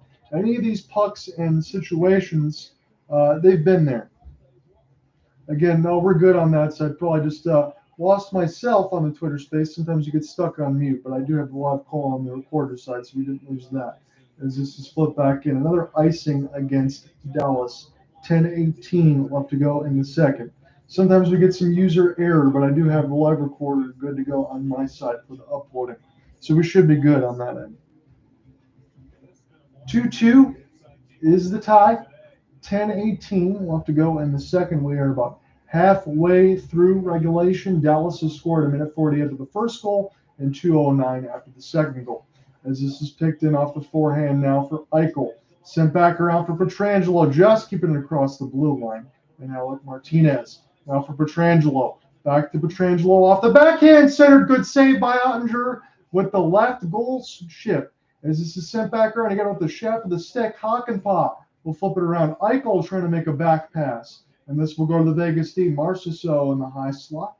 Will settle it down. Stick drag, patient, still with it is Jonathan Marchessault. He won't be denied. Here's Eichel off a centering pass. And now Vegas, an opportunity with White Cloud. Set it up Martinez. He gets denied by Oettinger as this goes up into the netting round play.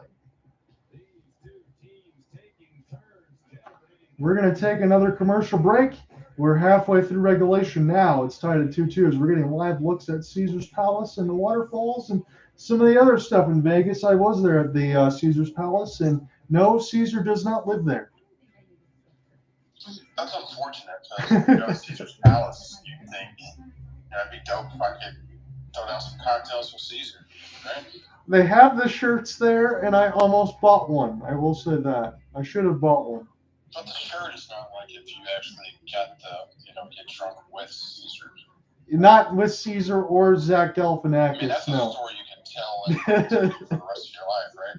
Right. Whether it is what did you do last year? I got drunk with Caesar. What did you do? whether it is Julius Caesar or Zach Galifianakis from The Hangover, I would have taken either one of those. But yeah, I'm gonna get drunk with Zach. You gotta be careful to watch out. He might put something in your drink. You might slip something and you end up having the time of your life and you wake up on the road. Yeah. So, or he talks you into pulling out your own tooth because he dares you that you're not a good enough dentist to pull out your own tooth. You gotta watch out for that one. You gotta watch out for that one too. So we're in the middle. Boston's up 55-49 with 2 minutes to go, FYI. Thank you for throwing that out there because I was just going to update everybody. So Jason Tatum, he's having a spectacular game, 7 of 11 shooting, 23 points. And the leaders for Miami Heat, Caleb Martin with 12, Gabe Vincent with 11. He's back and playing. Jimmy Butler right now, he's silent, 7 points on 2 of 9. Looks like Jimmy just got to the line and got a hand one. So we will keep you updated. Yes, we will. We'll keep you updated on both sides. We'll give you the reset completely between both periods when we get to the second intermission, and we will stay with you as long as we need to because we know that these overtimes will go until someone wins. Again, I covered a 4-overtime game in between Florida and Carolina, and there's been 3 overtime games already in this series. As this is picked up by White Cloud stick drag. This goes off the outside of the pad of Jake Oettinger of the glove hand. Spin here for Nick Waugh as he tries to keep this alive. He's just trying to stick handle as much as he can. His chip will be brushed in by the defense, and they'll find it as this goes in between a couple of blades. And now Dallas will locate just 1 penalty so far in this game. Dallas was the one up against it. It was 6 quick saves early by Jake Oettinger, but no goals with the extra man just yet. As this is picked in off the backhand, Ryan Suter. Here for Miro Heiskanen as just intercepted away was Jason Robertson, and now it's William Carrier and Braden McNabb, but this will fall back to Miro. And now Suter will start again in his own end, about 8:45 left to go in the second. Played in off the goal stick, it's Aiden Hill. Now dropping here for Keegan Kolsar as Vegas will look to get started left to right in this second period. Here's a pass that won't go far enough for icing, but it'll be picked up by Thomas Hanley and Joel Harley as they'll send this one back across Garodic Foxa. Now Frederick Olofsson near the left side. He'll stick drag this thing behind the net, try to pick it back up as he lost it off his back skate. And this will be fired down the ice. Will it be iced? This is waved off, so we're still underway here with 8:15 left to go in the second. Here's a stretch pass that gets picked off. Alex Pietrangelo trying to collect this off the backhand, now off the window. Here's a dangerous pass by Vegas, but they're able to skate away with it near the right side dot, gain the entry now. Chandler Stephenson with a ripper of a pass from dot to dot, now near the left circle. Vegas trying to pick it up, but Dallas does a great job of just brushing them back through the neutral zone. Alec Martinez with a chip. This goes off of Dallas stick, centered out in front and goes wide. And now Pietrangelo set it back up D-to-D. Here's the clapper. That was off the slap pass intentionally. And now the captaincy, Mark Stone. Set it back from Amadio. Takes it D-to-D. Vegas will fire it on. It's blocked in front by bodies before it ever hits Oettinger. But here's Vegas. They have this off the back end near the left circles. They continue to try to cycle. Good interception by Dallas. And off of a lone chance, here is Domi. He's tied up, and his pass goes nowhere. But he didn't have another play. Here's another interception by Dallas. It goes in between the legs of Domi. As he fires it on, it gets blocked. Another opportunity. Hakanpää goes wide as this is centered back around. Olofsson trying to take a look at it. So is Hakanpää. But this will go to Vegas as Dallas came pretty close on a couple of opportunities. Quickly the other way for Eichel. Got to watch out for him. Number 9's got it. Plays it off the back end. Calmly put this around the end boards as Vegas continues to move this around the horn. Here's a chance for Marchessault. Good stick lift. Rope Hintz able to get it out with some help. Send this one down the line. 2-2 is the score. Drawn on your way down the play-by-play. Being drawn by Dustin Hall and McCullough at T-Mobile Arena for Game 5 in Las Vegas, Nevada. Again, Vegas wins. They're going to play the Florida Panthers. If Dallas wins, we'll see you on Monday for Game 6 as this is sent back down the ice. Aiden Hill will touch this with the stick. Send this back around here for Vegas as they'll try to go left to right. Robertson on the prowl. The first line's out there right now for the Dallas Stars and Peter DeBoer's squad. Suter will send this around. That's Lindell. They mix the lines a little bit on defense. Here's an opportunity for Nick Waugh. And off the backhand, Oettinger makes a save off the power move. Can't say enough about Jake Oettinger. Again, just, I don't know, he just seems extremely confident, calm, cool, and collected, and ready to take on this challenge. Understanding that it's a great challenge and that this Vegas team is stacked. And they're playing against a very difficult opponent. The guy looks like he's ready. So he has not gotten flustered whatsoever. No, he hasn't. They're showing Max Domi and Michael Amadio. We skated with the back check about 28 miles an hour on that side just to take away an opportunity from Domi. He was flying down the ice. So Miro, there was Miro Heiskanen now, left side. As he will get this one on for Tyler Seguin. This is put near the right side of the red line. Sent back around from Shea Theodore. Here's Amadio. A little bit off of that stick drive as it's Theodore picking up off the backhand one more time. And this is cleared down the ice. So a little bit of a settling in so far. Later in the second period, it was all Dallas in the end of the first as a couple of stick drags take down a couple They need players. to call number 3 for flopping right there. Come on, man. They haven't called anything really in this game besides the one penalty early. They say as the series goes on, the referees will swallow the whistle, but at some point things will get ridiculous, and it does. Even you see the fans at T-Mobile Arena rise to their feet. As this is centered for Olofsson, this one gets blocked. And now Jonathan Marchessault, as this goes back around the kick plate for Alex Pietrangelo, Radek Foxa trying to bother him. As this gets in across the red line, Barbashev gets taken down. And this goes the other way for Alex Pietrangelo. So Vegas fans wanted a call. They're not getting one. Neither team's really getting one right now. Jack Eichel, drop pass for Marchessault, trying to keep this alive off the toe drag as Dallas bodies get knocked down near the right side boards. And now Joe Pavelski. He has this. This goes off the right side boards. He can't get it out, but now a stick chop. Dallas will, as this gets across the Golden Knights logo. Here's a race off the end of a shift for Robertson. He's just going to fire this wide. Roope Hintz will get this one down deep. Robertson will spin, but his pass, unfortunately, right in the middle of the slot to Vegas. And now Robertson will finish his check. Probably go ahead and take a change. He's already near the player's bench. As Oettinger flips it back to Lindell. Lindell now with a stretch pass as this bounces off some skate blades. Picked up by Nicholas Haig. His backhand opportunity for Riley Smith can set Vegas in motion. It's William Karlsson. Backhand attempt. He's able to get back on sides now near the right side wall as he gets canceled off the puck by Ty Dellandrea. And off the backhand, couple of stick chops. This is with Vegas. Now on the D-line side, it's White Cloud. He blew an edge. Max Domi again trying to make something happen between his knees near the right side as play is still alive. Dellandrea, he'll stick chop. Domi trying to locate it. And now this will be an opportunity for Nick Waugh as Max Domi's been all around this puck. Unfortunately for him, he's just been knocked down. This gets bounced out of the air. This will fall to Nick Waugh. Kiravanta was the one that knocked it down. White Cloud will gain the entry, put this around the inboards here. As Dallas needs to be careful and behind their own net, but they will get the reinforcements with Miro Heiskanen.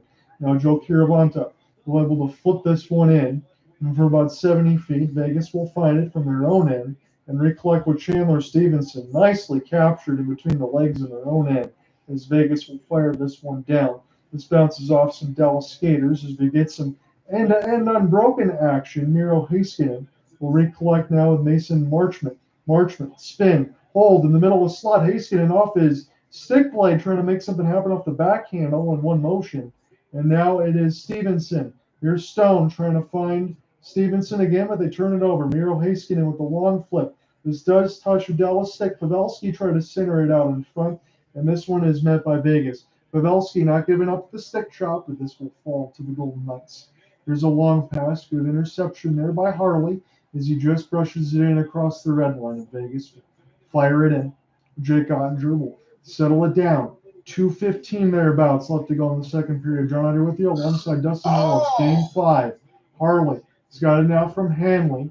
Flip it back down to the defensive partner one more time, and he gets blasted, and somebody gets taken down near the right side boards. But how is there no call on that? Something happened illegally right there. That was not legal. There's no way that was legal. There was a hit near the right side boards that was not called, and now we get a whistle with 1:57. What's it for?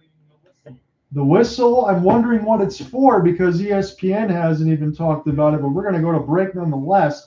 I saw what you saw, which was a check near the right side, and now I'm getting distracted by these dancing girls, but a check near the right side that was not called. That could have been easily been put against Vegas. Honestly, I was feeling pretty upset, and then the dancing girls calmed me down. Yeah, I think that's by design, right, yes. That looked like it was a penalty. My guy looked like he got shot from a cannon, okay? He was just there, ready to play the puck, and all of a sudden, boom, he just goes off the camera screen. Yes. Falls underneath the viewing angle. Come on, something happened right there, right?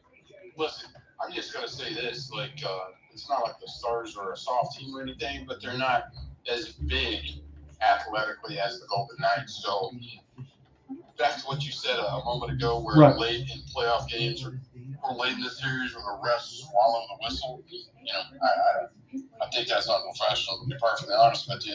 A penalty is a penalty. You need to call that if we're going to legislate this and allow the best team to win according to what they do on the ice. No, absolutely not. A penalty is still a penalty. You don't want to call ticky-tack stuff, but, you know, that's also how serious injuries happen. Yes. You're not legislating that if you're not policing that, and the players start to feel that, they're going to say, okay, I'm gonna take advantage of that, and things trying to get out of hand at points sometimes. So, yeah. So hopefully that's not the case, because the Stars would be at a disadvantage if the refs essentially say we're not calling, you know, penalties for the rest of the day. That's not going to be Dallas' favorite. Yeah, that is essentially what happens as these series get later and later into the Stanley Cup playoffs. And I agree with you. I still think you have to keep it the same way as the regular season. Historically, that's never what happens, but I really don't agree with that, because if you're the team, as you said, that continues to get away with getting infractions, Well, what are you going to keep doing? You're going to do the same darn thing over and over again if it's not going to be cold. And I would just say, historically, there's a lot of things that were grandfathered in that, you know, at some point everyone agreed, the masses agreed. That's not the smartest way to do that. So even that's the way we did it in like 1960, right? We're smarter now because all the information we gathered, so we can make smarter decisions out here. So hopefully they can on that. I mean, you can't just let chaos ensue. You got to call the game as it is. I agree with you on that side. Eichel trying to flip this back around, and Roddick Foxa will flip it back down to Luke Glendening. There's a race for the puck. It'll be picked up here for Shea Theodore. We are going to be getting very close to ending the second period. The shot attempts are 51-31. Those don't count shots on goal, as this is picked up off the forehand, but this can tell you a story of Dallas certainly having a really good effort in this game. Riley Smith, now for Jonathan Marchessault, is running underneath the minute here of the second frame. Back around the net now, but the pass too hot for Riley Smith, but Vegas will pinch here for Karlsson around the horn. Riley Smith one more time as this second line starting to buzz for Bruce Cassidy's squad. This is picked up near the right side dot, but Dallas will escape the pressure. Rope hints off the chip and chases will go off the left pad of Aiden Hill. He couldn't hold on to it, as Dallas might get some offensive zone puck possession from this, but Vegas will flip it down. Miro Heiskanen will settle it down off his forehand. Here's a 60-foot pass that will be iced against the Stars, so they cannot change. And I'm pretty sure that when the Golden Knights coach set the team down and said, this is what we need to focus on when we play the Dallas Stars, apparently they really focus a lot on number 24 because they are putting a huge concerted effort to make sure he does not get loose. And to their credit, mission accomplished for the most part. He's a dynamic player, but they seem to bottle him up a bit. Yeah, you can't capitalize on everybody, but I think he absolutely nailed it because that's what I've been noticing covering this series. You got to make sure that you lock down Rope Hintz because he can absolutely be a game changer. 5 seconds thereabouts left to go in the second. This one's fired in. It's a long save by Jake Oettinger. Brushed around the horn. That is going to end the second period. We're still tied, but this time it's 2-2. Well, however this goes in the next 20 minutes, I would say this has been an exquisite hockey game to watch. It's being played at a very high level with the highest of emotions and intensity. And people that love hockey, I would think that they would enjoy watching what they're seeing right now. It's just a really, really good game. Yes, it is. I think these are two really good teams. And again, in a situation where sometimes you have really good teams, sometimes you get blowouts. I think everything that we've seen in these conference finals in between, I know it was only 4 games for Florida and Carolina and now Dallas and Vegas. I mean, every single one of these games have been must-watch. They've been excellent.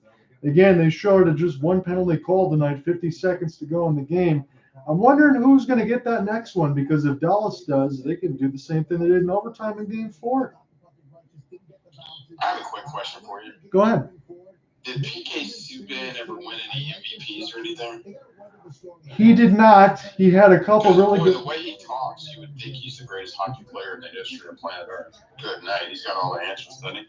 I'm glad that you brought that up on that side because outside of a couple really good seasons in Montreal, he's a humanitarian. He gives back to the community. He does a lot of other things. But, yeah, he acts like he knows everything in the whole world. Well, I guess he's rubbed me the wrong way again. I am biased because I'm in Dallas and I want to see this thing go out in a respectful manner, win, lose, or draw, and I want to see them get this win. But anyways, he's had a lot of disparaging things to say about Dallas as a team. I don't know. I just think everybody is kind of following the first take or first fake. Yes. Formula where it's just let's just say outlandish things and get people to react rather than just kind of being accurate with the information that you give out. I know that's not a popular thing, especially from what we do here as far as giving the real information, but that's kind of the way I've always tried to approach things myself. Whether sometimes it's an audience of one, anyone that does listen, I want them to be entertained, but also learn some things and know that we're going to tell the truth around here and call it as we see it. Me as a sports sports fan, you know, my time is allocated, you know, the way it is, you know, the work week. And so when I want to tune into something, I am hoping to gain some information and be more educated on what I was wanting to, you know, what I was curious about in the first place, what I'm tuning in to watch. Right. So I for one, I just like, you know, good information, give it to me. You don't have to speak really loud and kind of be like a wrestling promoter trying to draw reactions, things of that nature. I'm just tuning in to find out what happens. I don't know if that's boring or what, but it's kind of, that's what I tune in for. Well, again, I'll just say this from the bottom of my heart, man. I appreciate that because that's what I try to do. So I appreciate some people still care about getting some knowledge and also trying to be entertained when we can. So how about it? Let's just do the reset here. I got this in front of me. So in the first period, it was Ivan Barbashev. It was a great drive from backhand forehand. Jack Eichel set it up for Marchessault at 13:36, but Dallas would answer 15:24 in the first period. Thomas Harley fires it on. I think Miro Heiskanen fired it on actually first. Double deflection by Harley and Glendening. It's a 1-1 tie after one of note, and we talked about this a few times, but it needs to be repeated. That power play opportunity that Vegas had when Mason Marchman got called for a trip 50 seconds in, Vegas had about 6 shots on that power play, and Oettinger stood tall. In the second period, there was a goal saved by Domi before it even crossed the line. I think that's why Vegas could have had the lead. But Stephenson did score. Again, it was Eichel that stopped at the line. A couple plays later, it was moved around the horn from Marchessault and Theodore. Stephenson open near the left circle, scores his 8th of the playoffs at 3:20. And then Robertson, his 7th, his 4th in this series. He gets a deflection a couple times out of there. Again, he's been a monster in this series. He scores from Suter and Pavelski at 5:29. Both of those goals about 1:49, about 2 minutes after Vegas both scored. Aiden Hill stopped 22 of 24. Jake Oettinger stopped 17 of 19. Your official stats: shots on goal 24-19 for the Stars. Hits are 21-15 for Dallas, and the face-offs, the Stars had the edge too, 17-16. So again, just if you were painting a picture of the game for somebody that's tuning in that's not able to visually take the game in, I think just illustrating the fact that, again, Vegas got out to a 7-0 start on the shot differential, and then you just stated what it is now. For anybody that can't see the game, that kind of paints a picture of the dictation that is taking place by the Dallas Stars. Although that doesn't guarantee a victory, right? Because maybe Vegas has been limited on their opportunities since the first 3 minutes of the game. Yes. But they've taken advantage and they put the biscuit in the basket when that opportunity was available. So the shot differential, the dictation of play, definitely increases one's chance for victory. It does not guarantee it, though. And definitely to your point, I'll drive that home for the team that's waiting in the Stanley Cup Finals, the Florida Panthers. They were outshot in 12 games. They won 11 of them.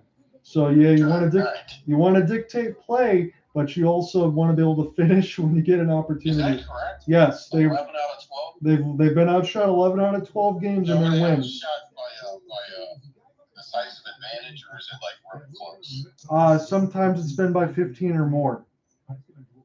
And they're still getting the victories. Well, their goalie is just amazing, then, huh? That's what you're saying? Yeah, Sergei Bobrovsky has been godlike, as much as you can say. His save percentage. So he's the difference maker there. So maybe they don't have the greatest roster, but they have modern day version of Patrick Waugh or somebody of that ilk that's making that difference for them. And they still have Matthew Tkachuk. I know you know who that is. On that side, he's had a ton of game winners, and he's been leading the way.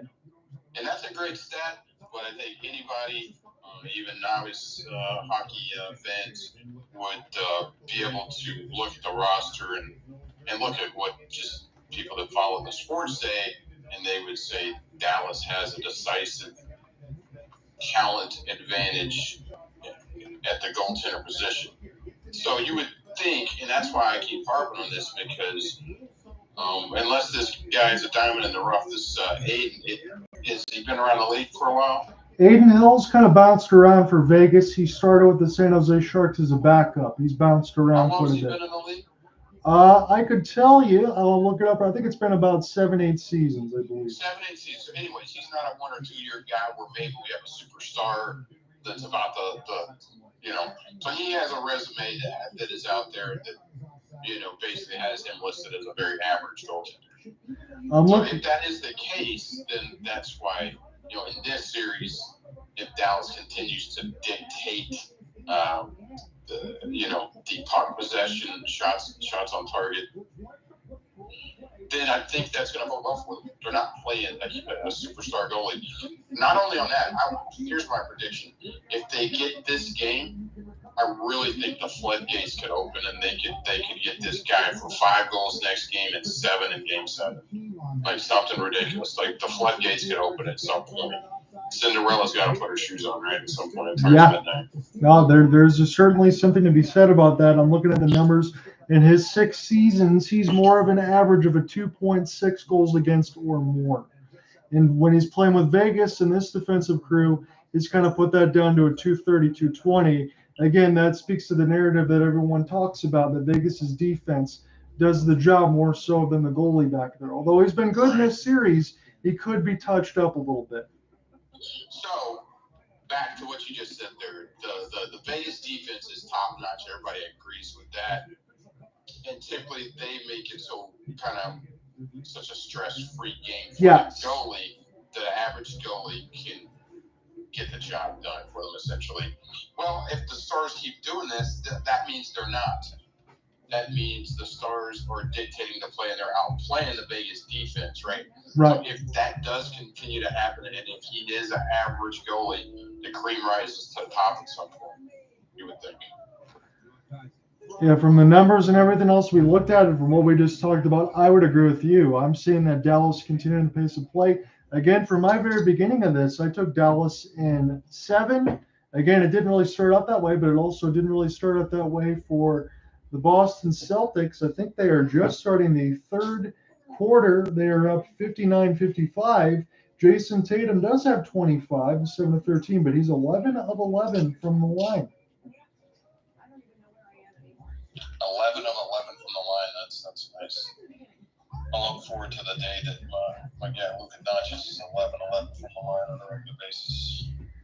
Luka Doncic he can get to the line. Sometimes he doesn't always hit free throws, but I only say that because he always has to expend so much damn energy on that and probably gets a little bit tired. Yeah, I would agree with that. And he actually, I think he's in the top 4 in the NBA as far as free throw attempts. Yes. Because he's just unguardable. I think like the best way I could equate his unguardableness, the person I could equate it to the most would be Shaq. Because Shaq was just so big against the opponents that are trying to guard him. That's really all they could do was foul him. Shaq had a different demeanor. Luka comes off in a way where it really kind of annoys people with his complaining to the rest all the time. Shaq kind of did the same thing with a different demeanor, and he was correct. I mean, he did get fouled on pretty much every single play.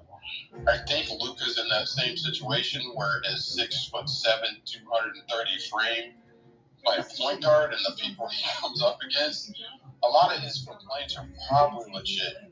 It just comes off like he's, just always complaining and people get annoyed by it. But at the end of the day, much like Shaq was, he's probably accurate with his complaints. He just needs to do it in a different way. I don't disagree with that because, I mean, the only thing you can do is hack those 2 players to try to make something happen. And I'm certain that, especially on the Shaq case, well, first of all, I think I would get mauled in the center of the paint, and that's the only way you could even stop him. It's the same thing for Luka. Yeah. And that's going to be the evolution of Luka's game. I think he's about a 74% free throw shooter. If he gets that up in the 88%, 89% range, that's just going to add his points per game. I think he already went in like 33 a game this year, somewhere in that range. So best is yet to come for him. All the critics that criticize him seem to forget that the guy's 24. They act like he's 34. And he's been around for, you gotta give a chance to figure it out. I mean, the dude's been dominating adults in EuroLeague basketball probably since he's been a teenager on that side.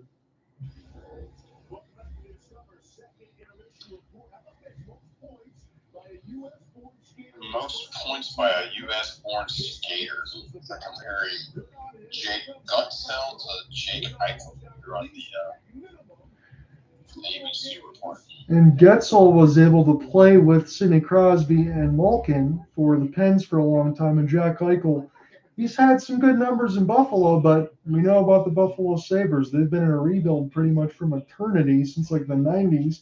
He goes to a really good team in Vegas, and he can start to look like himself, especially when he's healthy. And Dustin said this a few times. I've just jumped in on the bandwagon of it. Eichel definitely, I think he's the best player on Vegas. I don't even think it's anywhere close. Their roster might be stacked, they might be deep, but Eichel certainly stirs the drink. Yeah, I would just say as far as his offensive versatility, he seems to be able to make any play that he needs to make, whether it be skating past someone, creating a 2-on-1, making an accurate pass, scoring. He seems to have, every aspect of the offensive game available. He's the most outstanding player I've seen in quite some time, to be perfectly honest. As far as a complete offensive player, that guy looks like he's top notch. And again, the amazing thing I always like to bring this out there about for him, he was the second pick behind Connor McDavid. If it wasn't for McDavid, he'd probably be the question number one. He didn't have a 200-foot game until he started playing with Vegas, so things kind of turned around. But again, he's still only 26. You kind of talk about Luka and some of those same situations. Still very young players that can do a lot of different things. No matter what we know, if Dallas extends the series, this will move the Stanley Cup Finals to June 3rd. So we'll give you a date on that, and that will be Saturday, a week from today. If Vegas does win, the Stanley Cup Finals will resume on the 31st of Wednesday. It'll be Game 1. As the Florida Panthers are awaiting an opponent, Sergei Bobrovsky, the goaltender that we talk about in the second intermission, his save percentage against the Canes in that conference final was .975. He was a machine. And before we move completely off the NBA topic, they're about to drop the puck here in a few minutes, and the NBA will not be my focus, but just on the Luka topic, just keep in mind on that this is the first time he's had a real off season. He's played for his international team after carrying the load that he carries for Dallas, where he is literally the entire offense. The energy that he expends. So he's taking a real legitimate off season. So I think you're going to see a big difference. Now, what Dallas does to build around that roster, we have no idea. There's a lot of speculation. There's a lot of really good scenarios that I've heard. I've heard the scenarios where we get Chris Middleton and DeAndre Ayton, and we still sign Kyrie Irving. I mean, something like that. If that worked out, that's looking really nice. Yeah, talk about a dream scenario, right? That's very nice. Or my point is, I think this year will be the best version that you've seen of Luka Doncic in the NBA, right? Just getting more mature and then actually taking the offseason to recuperate, get the rest, and then maybe even add something to his game. Just having a proper offseason, right? When you carry that type of load for a team, and then you also go play international basketball as soon as the season ends, like literally you have to stop playing for like 3-4 years. Right. If they put a decent roster around them, if that 10th pick that they have actually turns out to be something, and Cuban and Nico Harrison and Jason Kidd can formulate some type of decent lineup around him, he'll be your number one MVP candidate next year. I really believe that 100%.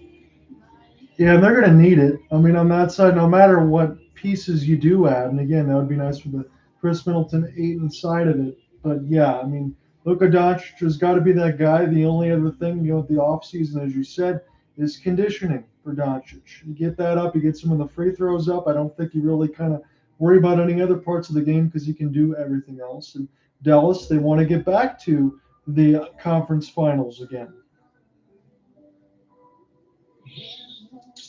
Yeah, and like I said, the knee-jerk reaction that you hear these days is so ridiculous. I've heard talks of people saying, should we trade him? Like 100%, that's been a topic on local Dallas radio.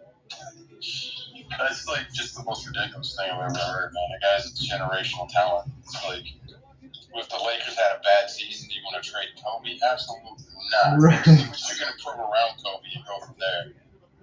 It's just like, it's beyond ridiculous to me. Like that, if I could sign that guy to a 15-year contract, $1 billion, I think it'd be a smart decision.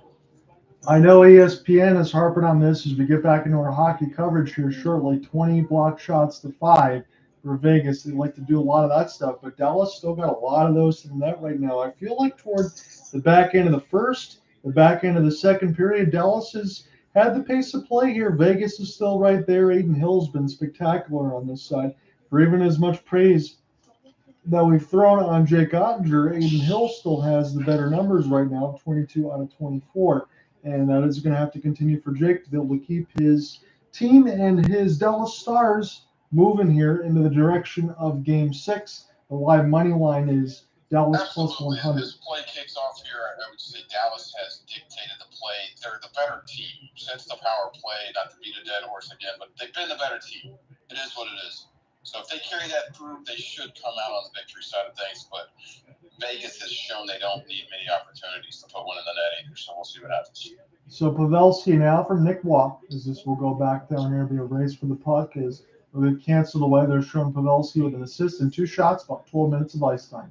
And that will continue to extend as Dallas work their way left to right in this third period. They're in the road whites with the victory green top. It's Max Domi, black pants. We try to center this one out toward the right side dot, and a couple of Vegas Golden Knights fall into each other like bowling pins as Domi able to get this one back.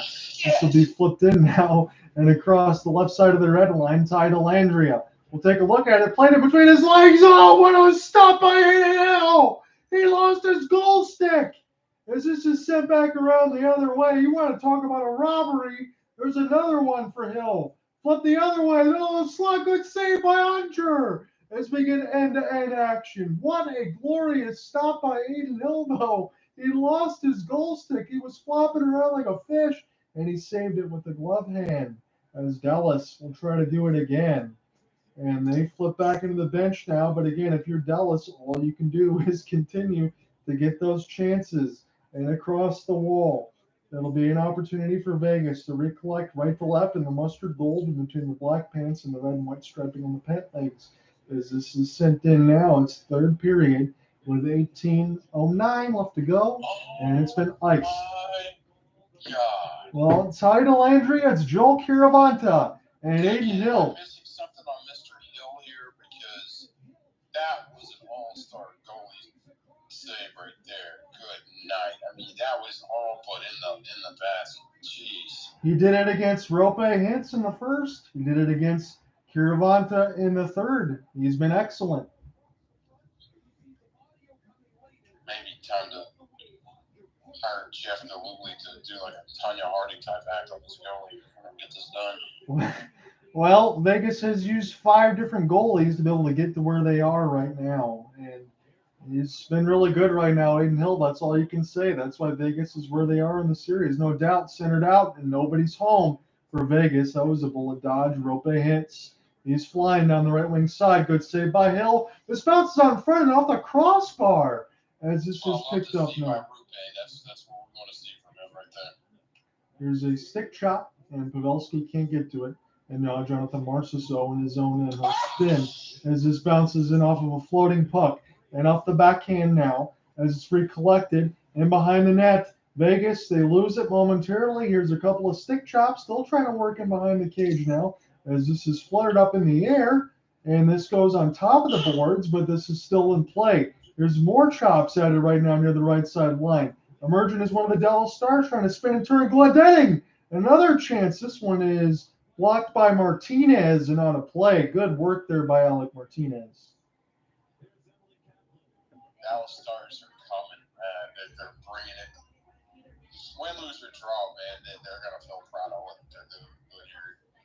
And then in the face of their, facing their season-ending I don't know. You can't. I don't know. I can't see anything to complain about. It's just my point. They're playing against a very good team, and man, they're bringing it right out. And we can say the same thing I know we've said, and we gave up some of the numbers there, but Aiden Hill throughout this series, he's been great. I mean, he's 6-1 in the postseason right now with like a .940 save percentage, well above his numbers. A couple of saves he's made right now have absolutely stopped Dallas from getting a 2-goal lead at this point. Yeah, I think Aiden Hill needs a COVID test. That's what I think. I said the same thing for Jack Eichel did Dustin Hall. I think they both possibly are showing COVID symptoms. That's what I'm saying. That's what Keep the crowd safe. Let's keep people safe. That's what the Dallas fans have to be thinking. But at this point of the year, no matter what sport you're watching, you want to watch for the theater. And I'm going to go get COVID, and then I'm going to go meet them at the hotel, give it to them. That's how I'm a team player like that. That would certainly put you on some sort of watch list. I don't recommend. I just wish that they had like some minor symptoms and we're not playing. That's it. I'll stay at my house. I'm not going anywhere. This is put back in by Max Domi now. And I'm going to get set to plug in my phone here just in case it doesn't die. As this is put in toward the left side line, here's a chance for Vegas. Centered out in front, good save for Oettinger as he denied the captaincy and Mark Stone. Recollected now by Yanni Hakanpää. This will make a long pass. This is a fluttering one that goes way up and out of play. Heads up over there. 16:21 left to go in the third. So since the 7-0 shot total start by Vegas, it's now 27-15. Since that point, Dallas Stars. The law averages would say that this should turn out well for Dallas. When we're looking at Roope Hintz, we should also talk about Mark Stone. He's got 6 goals in the playoffs, 1 in this series. Again, with LTIR, he was able to come onto the team, and there is no salary cap structure when you get into the postseason, so you can kind of circumvent that if you don't play enough games. That kind of made some fans angry, but he also, Tampa Bay Lightning did that a couple of years ago. Yeah. I think if Dallas takes this series in 7, that Jamie Benn should sign a jersey and give it to Stone. That would be very funny on that side. It would be just desserts. No doubt about that. This is sent in now for Nick Waugh. Centered out for Riley Smith, and the shot goes up and out of the air for Karlsson. You want to talk about an ultimate chirp back, that would be one.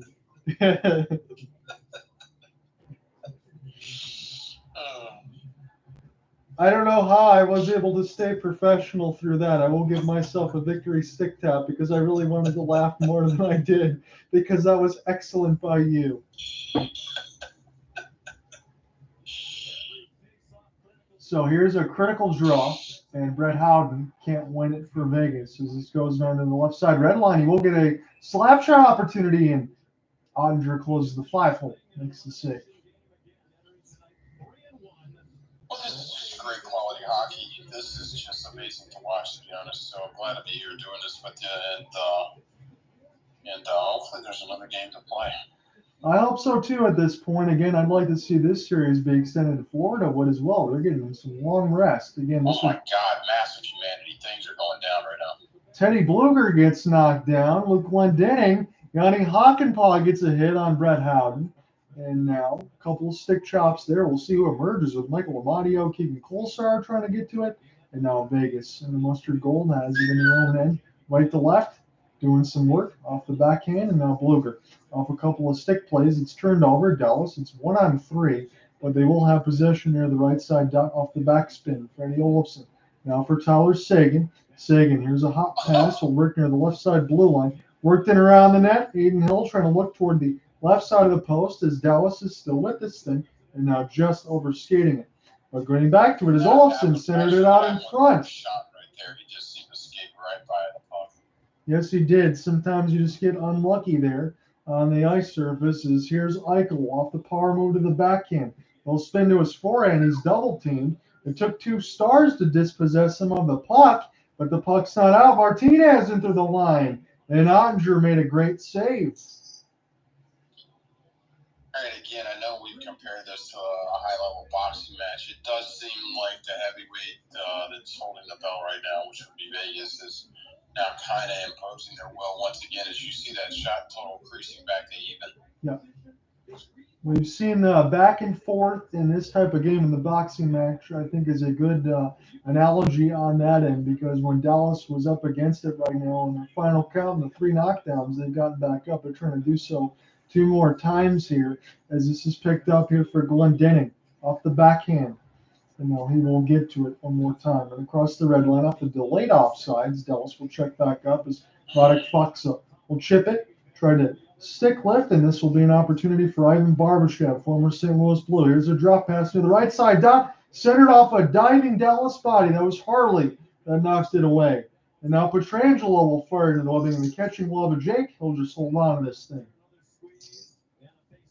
Looks like we're coming to a stopping point. Just wanted to let you guys know, if you love that sweet, sweet white Dallas Stars jersey, they're available at Amazon.com and DallasStars.com as well. Trying to get your product placement and a little bit of extra money in your pocket. I like it. Shamelessly so. As we're in the middle of our break of a 2-2 tie, I will give you the NBA reset here. It's 69-65 Celtics with 5:34 left to go in the third.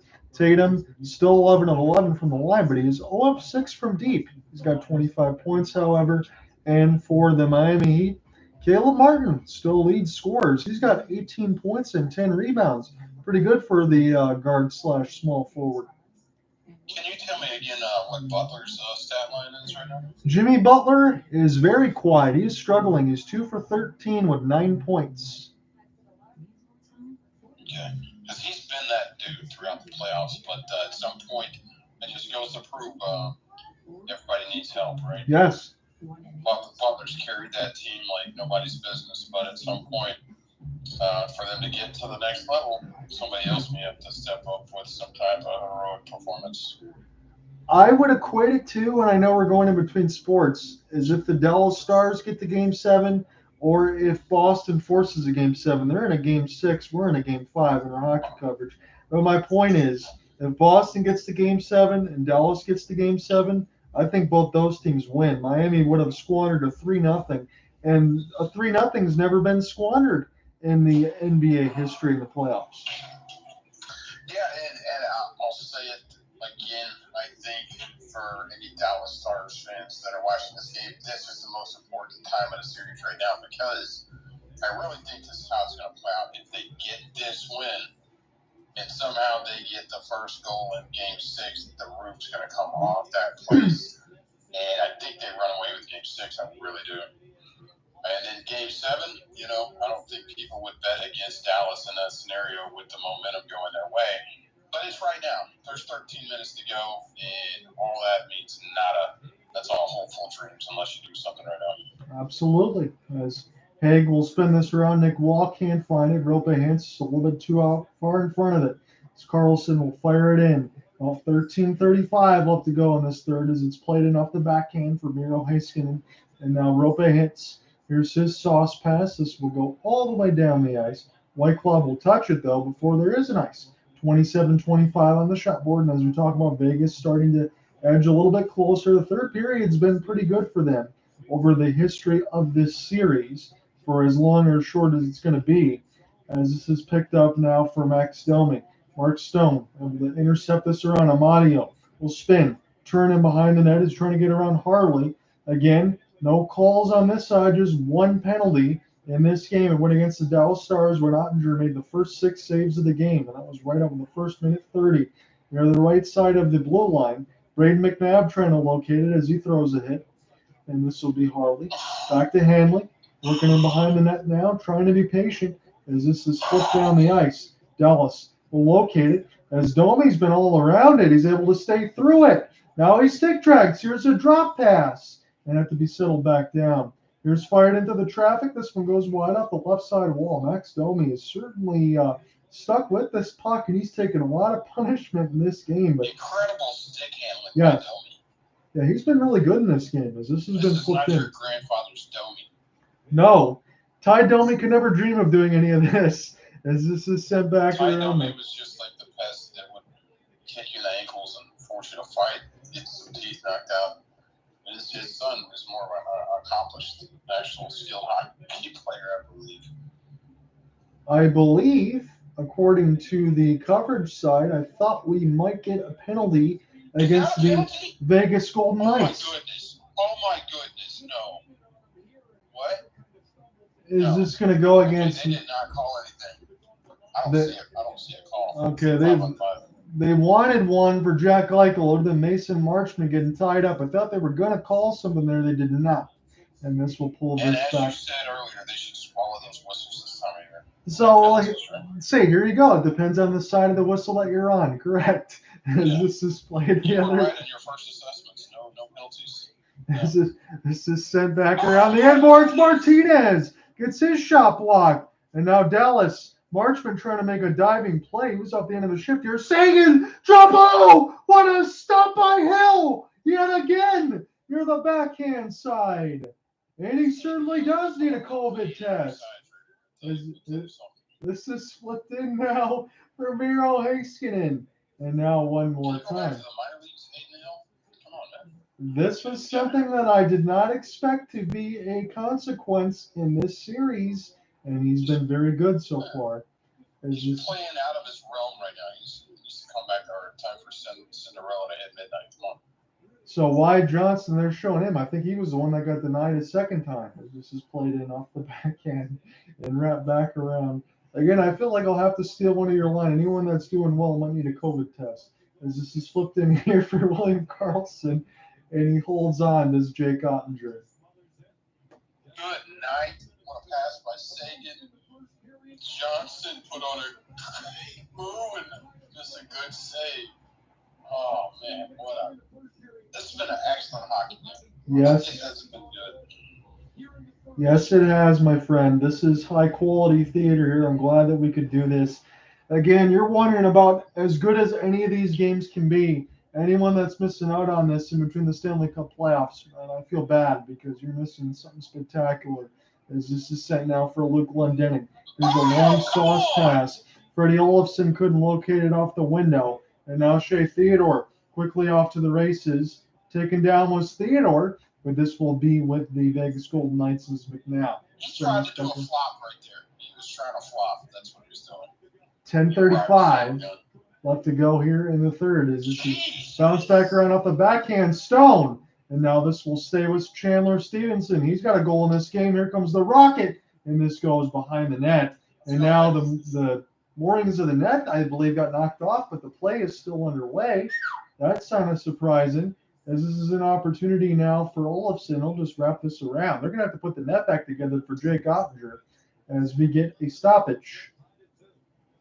We're going to have to put the net back together, and I may need to go seek a new medication starting tomorrow. You're starting to feel the heartbeat a little bit, aren't you? I'm starting to feel a little bit too. This game has been spectacular. As Prozac's really good. My ex-girlfriend's sister got Prozac for this mean little dog, and it turned out to be like the happy little life afterwards. So I was thinking maybe I could do the same thing. Maybe give me some human Prozac. They get the doggy Prozac. It was like stoked and straight up lovable. So maybe I can get on that too. Just make sure you don't do any of that stuff until after the game, so that way you're in the moment here, because you don't want to miss any of the action. And no, that's at a later date. I'm good now. Tommy and Eichel. This is one by Jack Eichel, and my color partner here is certainly trying to test my professionalism here, but I'm doing my best, but I'm enjoying myself. I will tell you that, as this is picked up now near the right side dot and toward the left side now. Dellandrea, Heiskanen. Here's a chance. This will get blocked by Hill. It was a little bit of a flub shot. And around the net now for the Dallas Stars, as they'll continue to work with it. And behind the office here for Hill, and this gets recollected by the Golden Knights. 9:35 left to go in the third. Ivan Barbashev, but a good steal by Harley. As Harley will flip this into the forwards here for Dallas. Ty Dellandrea. He's a good-looking young player. Scores! Ty Dellandrea, and the Stars are on in front. Let's go, Stars!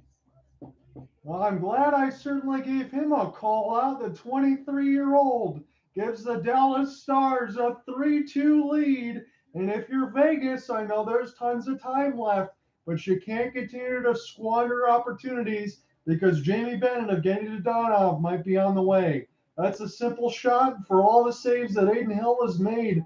Dustin, you feel like that's one he should have had? If you smell the stars. That might have been partially deflected off a Vegas stick, but I still stand by it. Aiden Hill's got to make that save. But again, a lot of the ones that he's made, as we're going to look at the American Airlines Center watch party, I mean, Dallas should already be out in front. Ty Delandry with his second in the playoffs, and now the Stars will have to make sure they can withstand the Vegas pressure because you know they're coming here with 9:13 left to go in the third. I know I asked you about that substitution because Ty Delandry has not seen ice time in the last month and a half, to my knowledge. And they brought him back last game, and he just seemed like really out of place. I was really concerned of why the coach made that decision. But okay, coach. Looks like it paid off, buddy. You got the 23-year-old Delandria, you got the 20-year-old Wyatt Johnston, and you got the 20-year-old Logan Stankoven that's going to be on the Stars again next year. So a lot of young pieces to still work with Rope, Hintz, Pavelski, and Robertson, who's still just 23. So when you talk about that core, I think the Stars are in good hands. They don't care about any of that right now. They just want to extend this series to Monday, and they're a little over 9 minutes from doing so. This is an incredible effort, and I think you're the good luck charm here, Dustin, on this side, because both broadcasts, Dallas is out in front of it right now.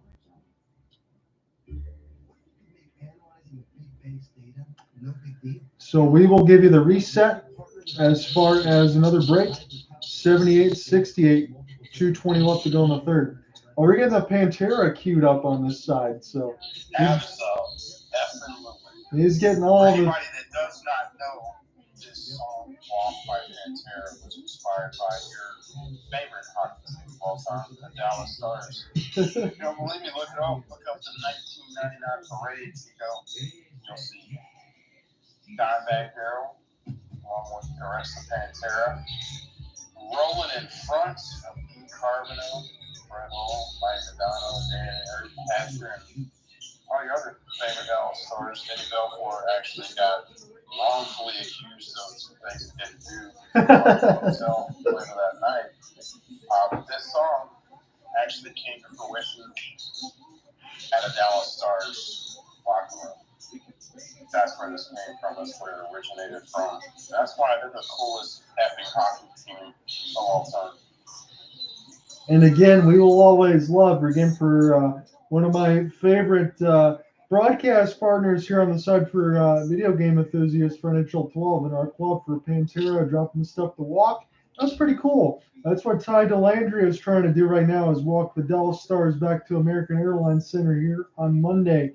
9 minutes left to go in this third as this is jumped in. Now, Oettinger plays this, but this pass is not very clean, and this might allow the Vegas Golden Knights to go ahead and get puck possession, keep it in, fake the slap shot, and the high shot now is Barbashev. He gets taken away from the puck, but McNabb will settle it down. Here's a rolling puck. Now this goes across the blue line. Here's a good theft by Luke Glendening, and he is able to get this one down and take his change. 8:35 left to go in this third. It's a 3-2 lead for Dallas. Ty Delandria has given it to them. Theodore will wrap this around. And again, for anyone that thought, and I could have been one of those, I can tell you that you're wondering what kind of Dallas Stars you would get after that suspension. This looks like a completely different Dallas team. They're playing on the front foot. They're not trying to hold a goal lead here. They're just continuing to play their offense and pressuring Vegas. And we didn't see that in the beginning of the series. We're seeing it now as this is picked up and toward the right side off the backhand spin. And now White Cloud in behind. He turns it over into a bad spot, center up front, and another opportunity for Dallas, and they score again. It's Delandria with his second. No question about it now. Insulting each other. The referees are all talking in a group. I do not like this. Everybody just count this goal and move on. Let's play. They are going to check for goaltender interference, but right now, whether or not if this stands or not, as Max Domi was out in front, this bounces off a couple of skates, and Delandria, I can tell you this: no matter if the goal stands or not, Ty Delandria, no problem with penciling him in the lineup. He would have two. But I will tell you this: Nicholas Hague pushed Domi into the goaltender. And that would be one of the situations where if I'm Dallas, I'm arguing this is a good goal, and I think that's what we're going to get. It's counted as 4-2 and the game is going on. So right now, yeah, they're counting it in. It was definitely Nick Hague of Vegas that pushed Max Domi and Aiden Hill. So no question on my part. It's a second goal of the game for Ty Dellandrea. He could get a natural hat as this is set now here for Tyler Seguin. Dallas on it. Marchment turns it over. And now if you're Dallas, I think you can hold a 2-goal lead. You got to make sure you do that. This might be the time where you lock it down with lock and key as it's Pietrangelo near the right side blue line. They'll still stay with it. Dallas 7:25 away from extending this into American Airlines Center on Monday. And this will be a June 3rd side for the Stanley Cup Finals. The date will get moved. Centered out in front, but this is blocked by Dallas. And now Seguin will try to locate. As this is still with Vegas, this is dangerous in the middle of the slot. Mustard Gold can have it, but good defense there by Dallas. They'll recollect with Mason Marchment. He's skating this one up slowly. Off the drop pass. Here's a chance for Johnston, held by Hill. Ty Dellandrea has awoken some sort of beast here, and they've given Dallas more than hope. They got a 2-goal lead right now. Hey, Johnny boy. What's that, my friend? The ships are about to rise and those floodgates are about to open. Hey, you certainly called that. I don't think either of us would have called Ty Dellandrea, but man, you got to love the youth movement here for Dallas in the effort. I know what's been against them. We're talking about their backs against the wall. I'm thoroughly impressed. I can't imagine how you're feeling.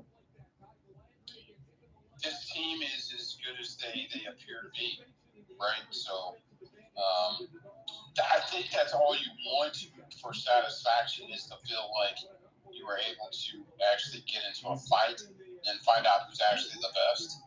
And they got railroaded some unfortunate things that happened. You know, bonehead play by their captain, put them in a big hole. But Dallas Stars are a good enough hockey team to be in this situation where they're going to drag this back to Game 6 and we'll see what happens from there. It would have been embarrassing. It would have been unfulfilling if they would have exited any other way. Yeah, I mean, but now you're really seeing, as you just said, what the Dallas Stars are really capable of. This has been a team that I've been high on all year as far as what I think they can accomplish. We know that Vegas won the West. They've been the most consistent team all year, but now Aiden Hill has given up a couple goals. Quite honestly, at 4, this is where it should have been. He made a couple highlight reel saves as this goes back around, but Dallas certainly has the puncher's chance now. They win one more game, and they force Vegas into a Game 7 here. Anything can happen, and you know they're feeling the nerves, as on the other side, you think Dallas is probably playing free and easy right now. Yeah, I think the Dallas Stars feel like Tony Montana at this point. They just feel like you want to bring this fight to me, okay. But they got to be smart because Tony died at the end. We don't want to die at the end of the movie, so we want to go on through that. Let's not try to shoot like 900 people with one gun. Let's make sure we work together as a team, take out these guys, and put them back where they're supposed to be. Hopefully they're a disbanded club when this is all done. And Jack Eichel goes into free agency, goes somewhere else. And I don't know, some of these other guys, we need to disband this club.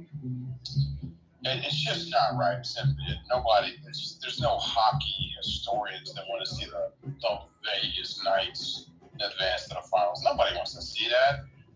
Any hockey fans that are tuning in around the world that are like really puckheads, you know, that really follow hockey, nobody's looking at that thinking, "Oh, I can't wait to see that notorious, that historic team there, this Las Vegas strip club team. I don't understand me on the finals. That's great. I can't wait to see. Nobody wants to see that."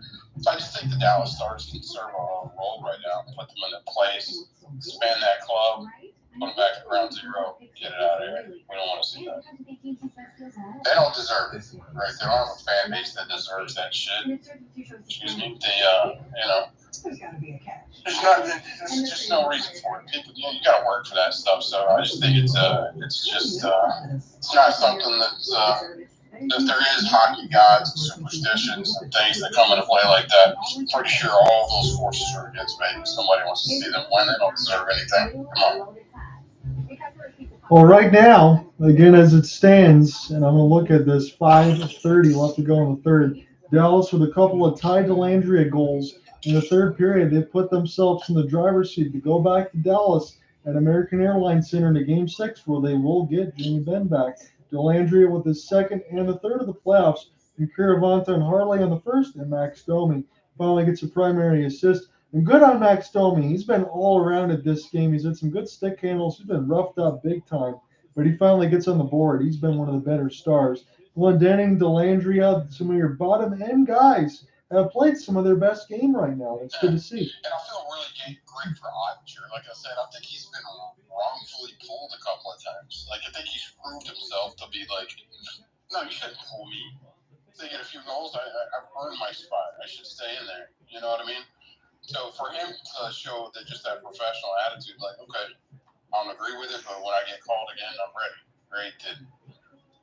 He's been solid, right? Against a really good team.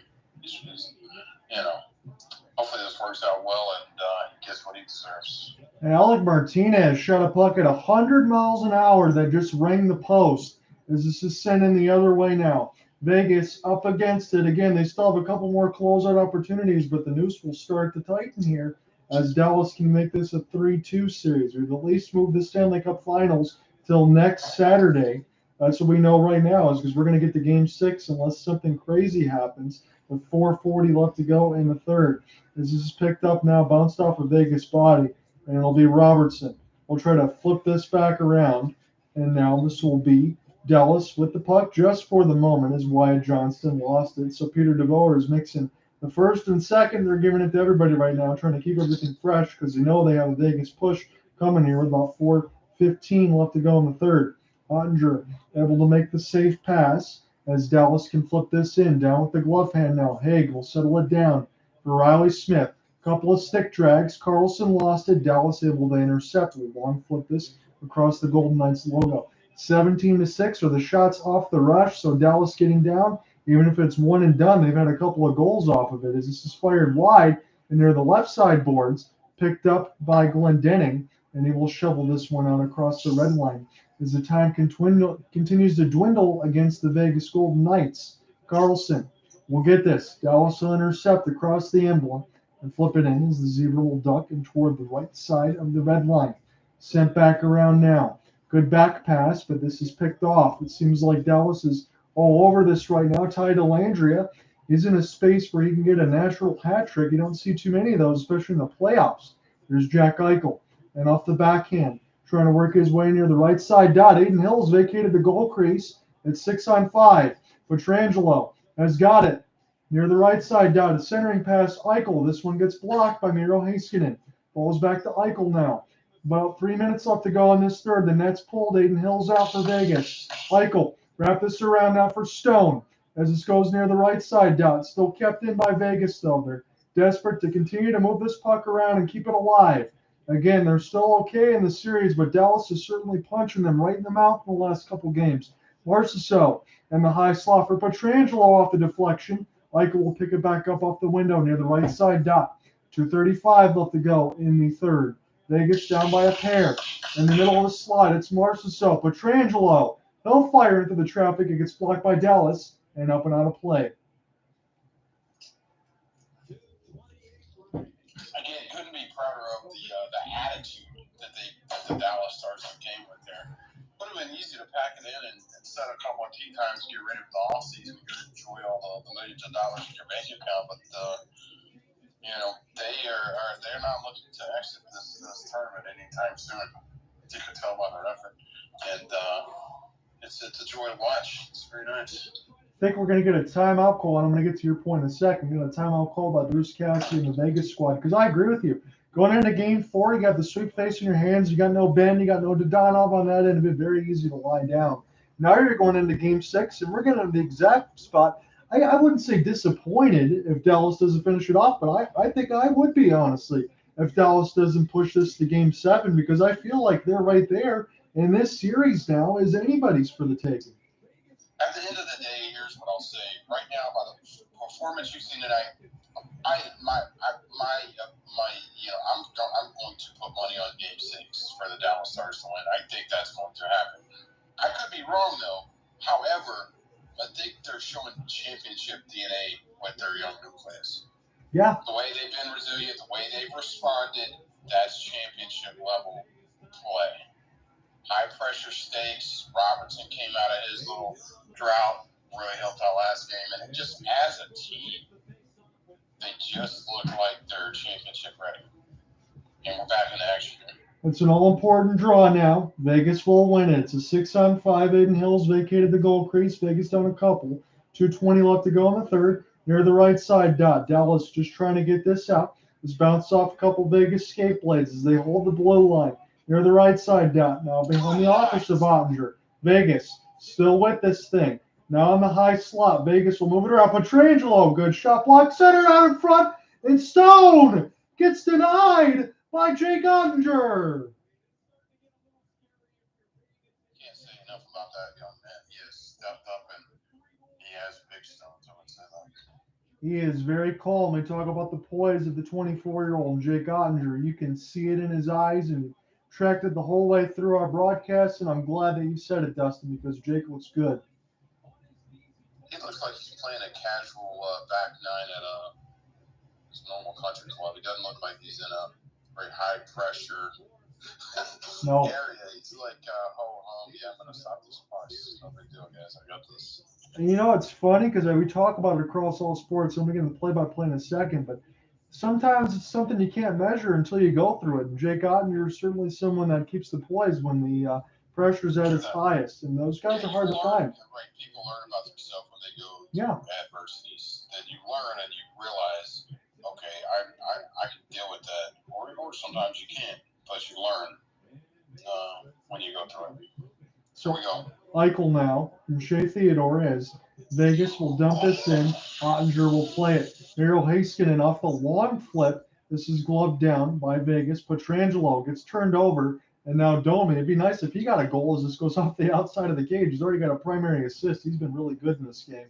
As Stephenson will flip it near the right side. Here's a clean entry for Vegas. They'll fire it right on, and that was Eichel as it's picked up by Stone. Send it back to the point now. And it's dumped down, blocked down by Domi. Here's a rolling puck end over end. This one goes wide, and it is iced as Domi came that close. So we have a reference point here. Last game, Game 7 against Seattle, the Stars were in the same situation. And when Seattle pulled the goalie, they gave up the goal, and they got very close to getting tied up. Yes. At the very end. So you're not out of the woods. Concentration is key. They scored that one, Seattle and Mavrik Bourque, and they did that game with Cooper Hopkins. There was 7 seconds left, but Dallas held on and won. That was an exceptional series.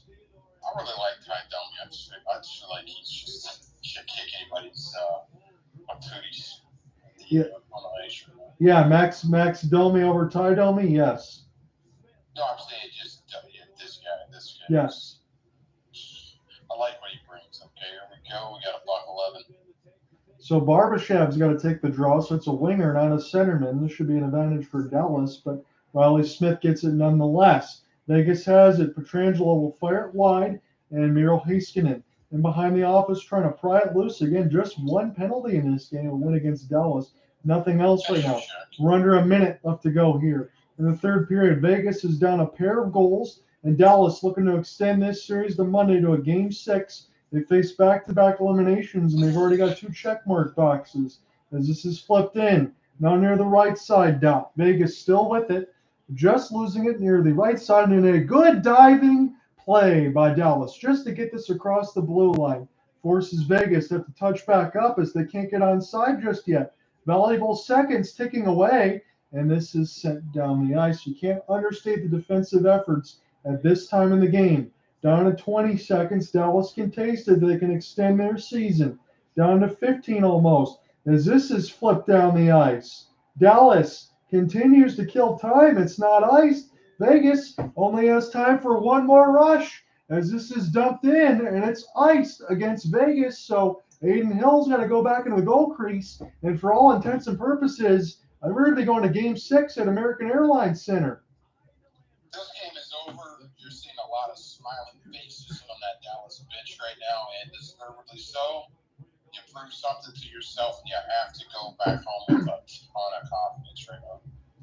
The Dallas watch party is going to get ready to erupt here. 6.3 seconds as the puck is dropped. Dallas wins the draw. They hold on to it. And we will see a Monday night at American Airlines Center. The Dallas Stars do it again. They force Game 6 against the Vegas Golden Knights.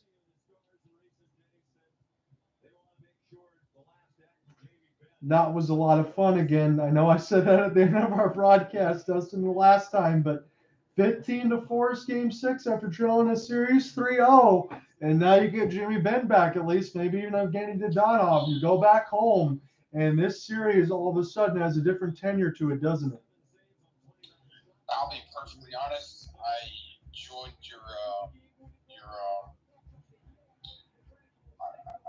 I joined you tonight, possibly thinking that I was going to attend a funeral for the Dallas Stars, but I really can't say it enough. I don't know, man. When you perform under adversity, like if you were to use the Golden State Warriors as an example, what do? They know how to play tournament basketball, right? Mentally, they're tough enough to understand the ebbs and flows and not let the boat get rocked too much where they aren't understanding that we'll have our chances to respond. And we just have to take advantage when that opportunity is given. So this team is still building that mindset of what they are.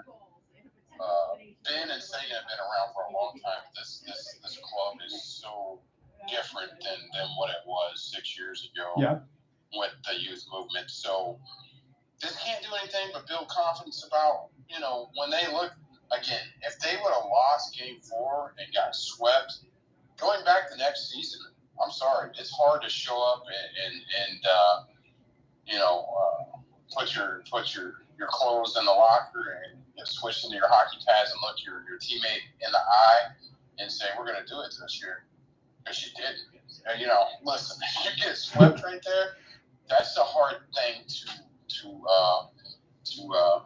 get past, and that's a stigma. That's something that just kind of goes with you until you disprove that theory. So I think what they're doing right now, I predict that the Stars will win, by multiple goals in the next game. I really do. I think it'll go to Game 7. If for some reason it doesn't, at the end of the day, the way they've responded, each one of those players can show up for next year and look each other in the eye and say, we responded. We fought our ass off. We did not. We didn't fold a tent. Nobody was setting tea times getting ready for the off season. We showed up to finish the job. So, regardless of what happens, chemistry-wise, I think the way they've responded will bode well for them in the future with a 24-year-old goaltender and a young nucleus going forward.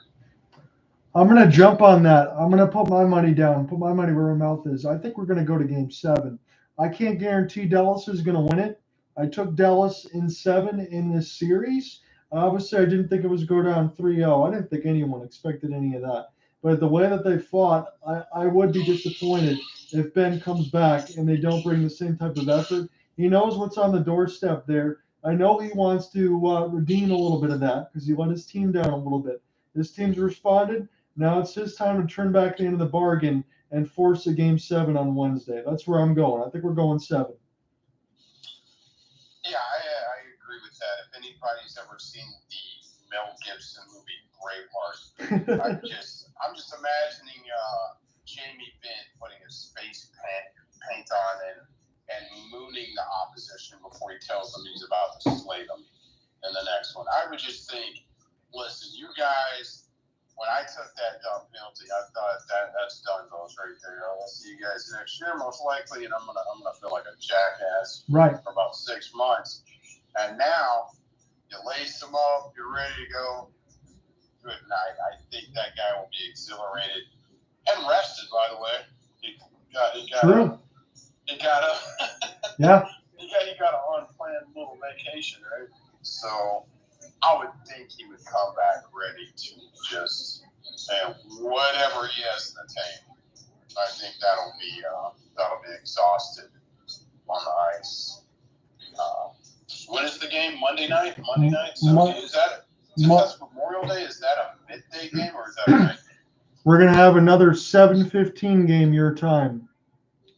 Okay.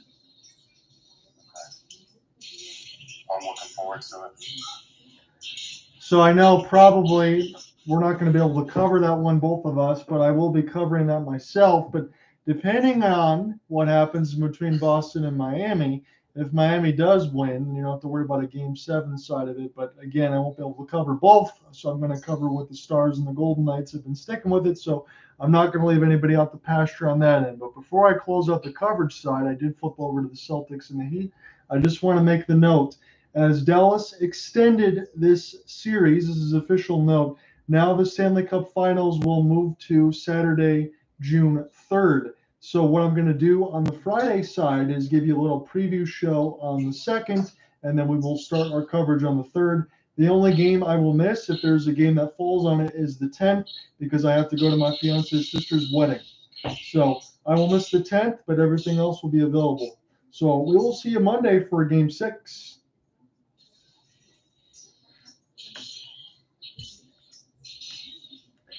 I know you're enjoying yourself. I turned off the recorder side, so we're done with all of our official business. I got 6:54 left to go here in Boston and Miami. I will leave this space open, and we'll give you some updates while I type up some of the story here so I can be done for the night.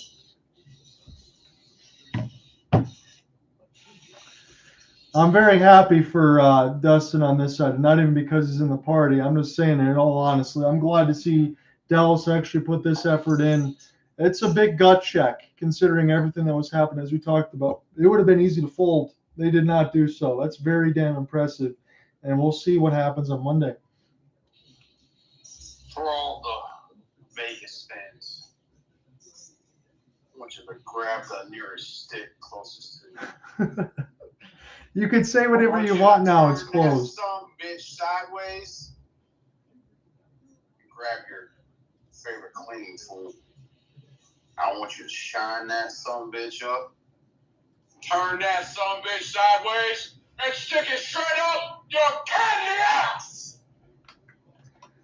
Yeah, man, it's going to be a completely electric atmosphere. I imagine the last thing Vegas wanted was to go back to American Airlines Center. You know, everybody is going to be rocking over there. I don't see any way, and I'm just trying to be as honest as possible. I don't see any way Vegas wins Game 6. I don't imagine you insert Jamie Benn in that situation and the team goes back to what it was. I don't see that happening. They messed up a golden opportunity today for Vegas to close the series out, and Florida gets more rest, and now Vegas all of a sudden is up against it, in my opinion. So again, like back to what I said, the beautiful thing about playoff series, and the reason I like Coach Carlisle as a Mavericks coach is I think he was a good chess player. That shit actually, that comes into play in a regular season, not so much. You throw out your best roster and you see what happens. In a playoffs, you adjust multiple times. You adjust. So it's like, at some point, who makes the smarter adjustments? That's going to come into play. Have the Stars figure something out that's going to work again next game? We'll see. Or will Vegas go back and say, oh, shit, I see where they're compromising us right now. Okay, we're going to do this, and we're going to negate that. Right. So we don't know until we tune in and watch.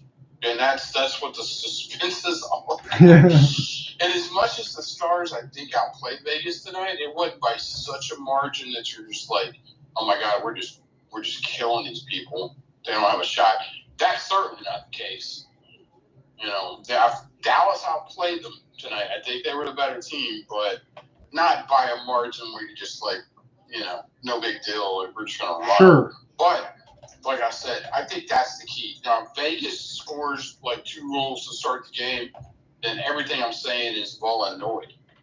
But if Dallas drops 2 in the first period and they're up 2-0, dude, that arena will fucking shit bricks, dude. They're going to be going crazy. So, to me, that's the fucking key. It really is. It could go down like tonight and could go down to a third period, whoever dominates the third, maybe that'll be it. But if Dallas gets up early, if they get up 2-0, I predict a 6-1, 5-1, 5-2 end. Like just a dominant, like no big deal, stress-free hike in the third period. But that's all, determined on what happens early in that game. Yeah. No, it does. I would be floored. I don't disagree with you, but I would be floored if Vegas takes one right on the chin. But again, from when we talk about Dayton Hill's numbers, you're right. He's due. He's due to give up one of those games, and he still gave up 4 tonight, despite, as we called it, I mean, a couple of those saves he made were miraculous. You could have given up 6. And that's my point all along. So if the Dallas Stars are a better skating team than Vegas. Vegas seems to just be a bigger, more imposing. Like if we were playing Vegas on NHL, you would think they have a bunch of power forwards. They're big. Yeah. They just have big guys. But if you negate that by outskating them and your shot differential is like 30 to 15, you're going to win that by a landslide. Because you do have. But tonight, it almost bit Dallas in the ass because even though we outshot them by quite a bit, like I said, it only shows we outshot them by 4 shots. But what people will remember on that is that power play to start the game where they got down 7-0 with a shot differential. So after that, it was pretty much a landslide for Dallas as far as quality shots on net. But,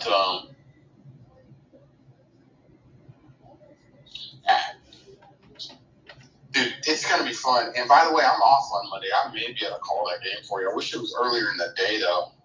I have to work Tuesday, but I think I put in for vacation, so I should be off Monday. Hopefully I can call that game with you. And then if Wednesday is a game 7, I'm not missing that. I'm fucking calling that shit. I don't care. Okay. I'll go to work late. If it's game 7, Western Conference Final, give a slot. All right, well, we heard it here first then, because if it does go to game 7, I'm going to do Monday and Wednesday, so you'll be here with me. I'll let Cooper know he's going to have to wait till the Stanley Cup Finals. I want to call this with you. This is your team on this side, and this is a big damn deal, dude. Still live? No, I closed the recorder side. I mean, it's open on this side, but no, we're good. So you can swear if you want to. I thought we were starting. No, we're just talking. I closed the recorder side. The Twitter space is open, but you can cuss. No, but I agree with you. They can hear me cussing right now? Yeah, the YouTube side can. I didn't close that, but I'm not monetized, so no worries. Well, I'm new to this process, so sorry if I. No. You're good. You didn't do anything. Curse words. No, for personalities. I appreciate that for Monday and Wednesday. If you're a hot lady in 75287 area codes, There you go. hit me up. I'm brokenhearted. Just came off a tough relationship. Wounded. You can have my body, but you can't have my heart because that's just damaged. But anyways, you want to hit me up for just good times. So yeah, that's for women. FYI, just to make sure I'm clear. You got to make that very clear nowadays. Yes. For pretty, beautiful women. Otherwise, honestly, I'd rather hang out by myself, only with no one else around, unless you're like. You don't have to be like smoking hot. I'm talking about like Playboy material, but somewhere in the vicinity, and just good-hearted. Hopefully, you don't have any kids or anything like that, because I require a lot of attention. Hey, at least you're honest about what you want. I can appreciate that. I'm a straight shooter. Yeah. And this has a double meaning right there. I don't get it. Double entendres. I think that's what they're called. Yeah. I like to party. So I'm going to keep this space open until the end of the Boston and Miami game, but honestly, that might already be over. It's a 10-point lead for Boston. I think they're going to force Game 7. So I will not be covering that because I'll be covering Game 6 between the Stars and the Golden Knights. That's more important, honestly. That's more entertaining because I think at the end of the day, it's just more entertaining, this hockey series than the NBA. I don't know. Would you be saying that if it wasn't your team? Negative. Yeah, I would not be saying that. Okay, so I was understanding that because, again, it's just me that's more of a hockey fan than everybody For else. me, it's a lot more entertaining because I go to that arena and I watch that team play live sometimes. So it's much cooler for me. I don't care about Ontario or Denver, Boston. Seems like a bunch of stupid places to me. Spoken from the man who knows it the best, I'm sure, on that side. Yeah. I think Boston is mostly known for like being super racist. Like, who cares about them, right? They certainly haven't gotten away from that stigma, I'll tell you that. That's why Jaylen Brown's like, F you guys, I don't want to play with you anymore. Doesn't that, yeah, that makes things pretty uncomfortable when he's also could be offered a $300 or $300 million supermax. Yeah, because he made the All NBA team, so he qualifies for the super max now.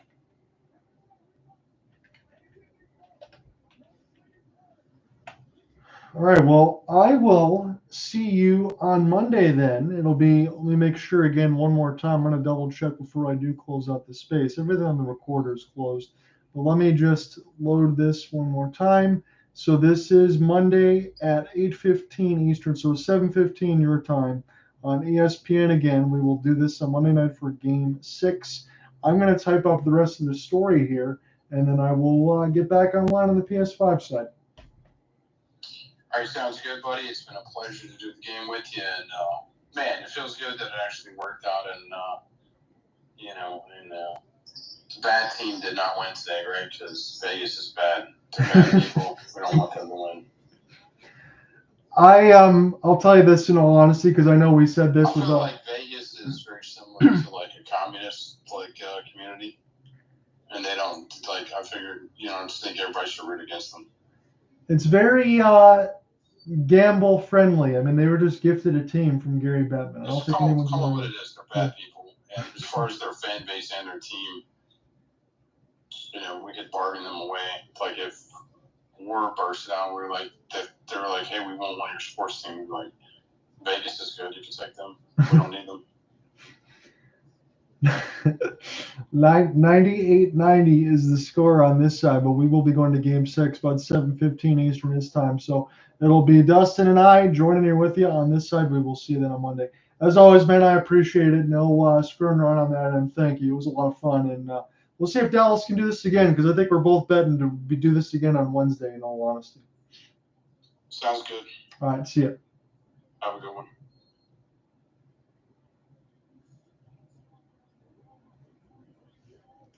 All right, guys. Again, I try to keep everything as professional as possible. We do have my friend on there, Dustin Hall. Again, he's a Dallas side of it. So, where his allegiance are going to lie. We did call the game straightforward and was on the side of it. But Ty Dellandrea, a couple game-winning goals right there. And we will go to a Game 6 on Wednesday. So let me just reiterate this one more time before I officially close this YouTube stream, because I'm going to get everything all typed up. Stanley Cup Finals now, because it's extended, move to June 3rd. That is 1 week ago from today. So what's going to end up happening, this might even be as early as Thursday. I think on Thursday what I'll do, if I can't get the Friday side, is I'll give you the Stanley Cup preview show. I probably will do it on Friday now, so I'll do it the day before. So Stanley Cup preview show will be Thursday for the finals. Again, in between the Stars and the Golden Knights, it could be either one at this point. Game 6 will be Monday, about 8:15 Eastern. But the Stanley Cup Finals preview show will be Friday, June 2nd, and then the Game 1 coverage from me will be Saturday, June 3rd, with Cooper Hopkins on that side. He's going to be covering all this stuff with me. I think we're going to get most of the games in. The one fortunate part, because I have to go to my fiance's sister's wedding on the 10th, I will miss the 10th, but because this series has been extended now, and when the finals start on the 3rd, I might only miss maybe Game 4. I don't think there's going to be any sort of sweep in the Cup Finals, so we're not going to miss the Stanley Cup call. So Cooper Hopkins and I, the normal A broadcast team, will be with you back for the Stanley Cup Finals. He's been dealing with a lot of stuff. Dustin Hall was gracious enough to join me from the Dallas Stars part of it to finish it off. We try to keep it as professional as possible on that side, but I know he wants to have a little fun because he's excited. I had a lot of fun. I hope you guys did too, and we will see you on Monday. All right, everybody. I will talk to you soon. Peace.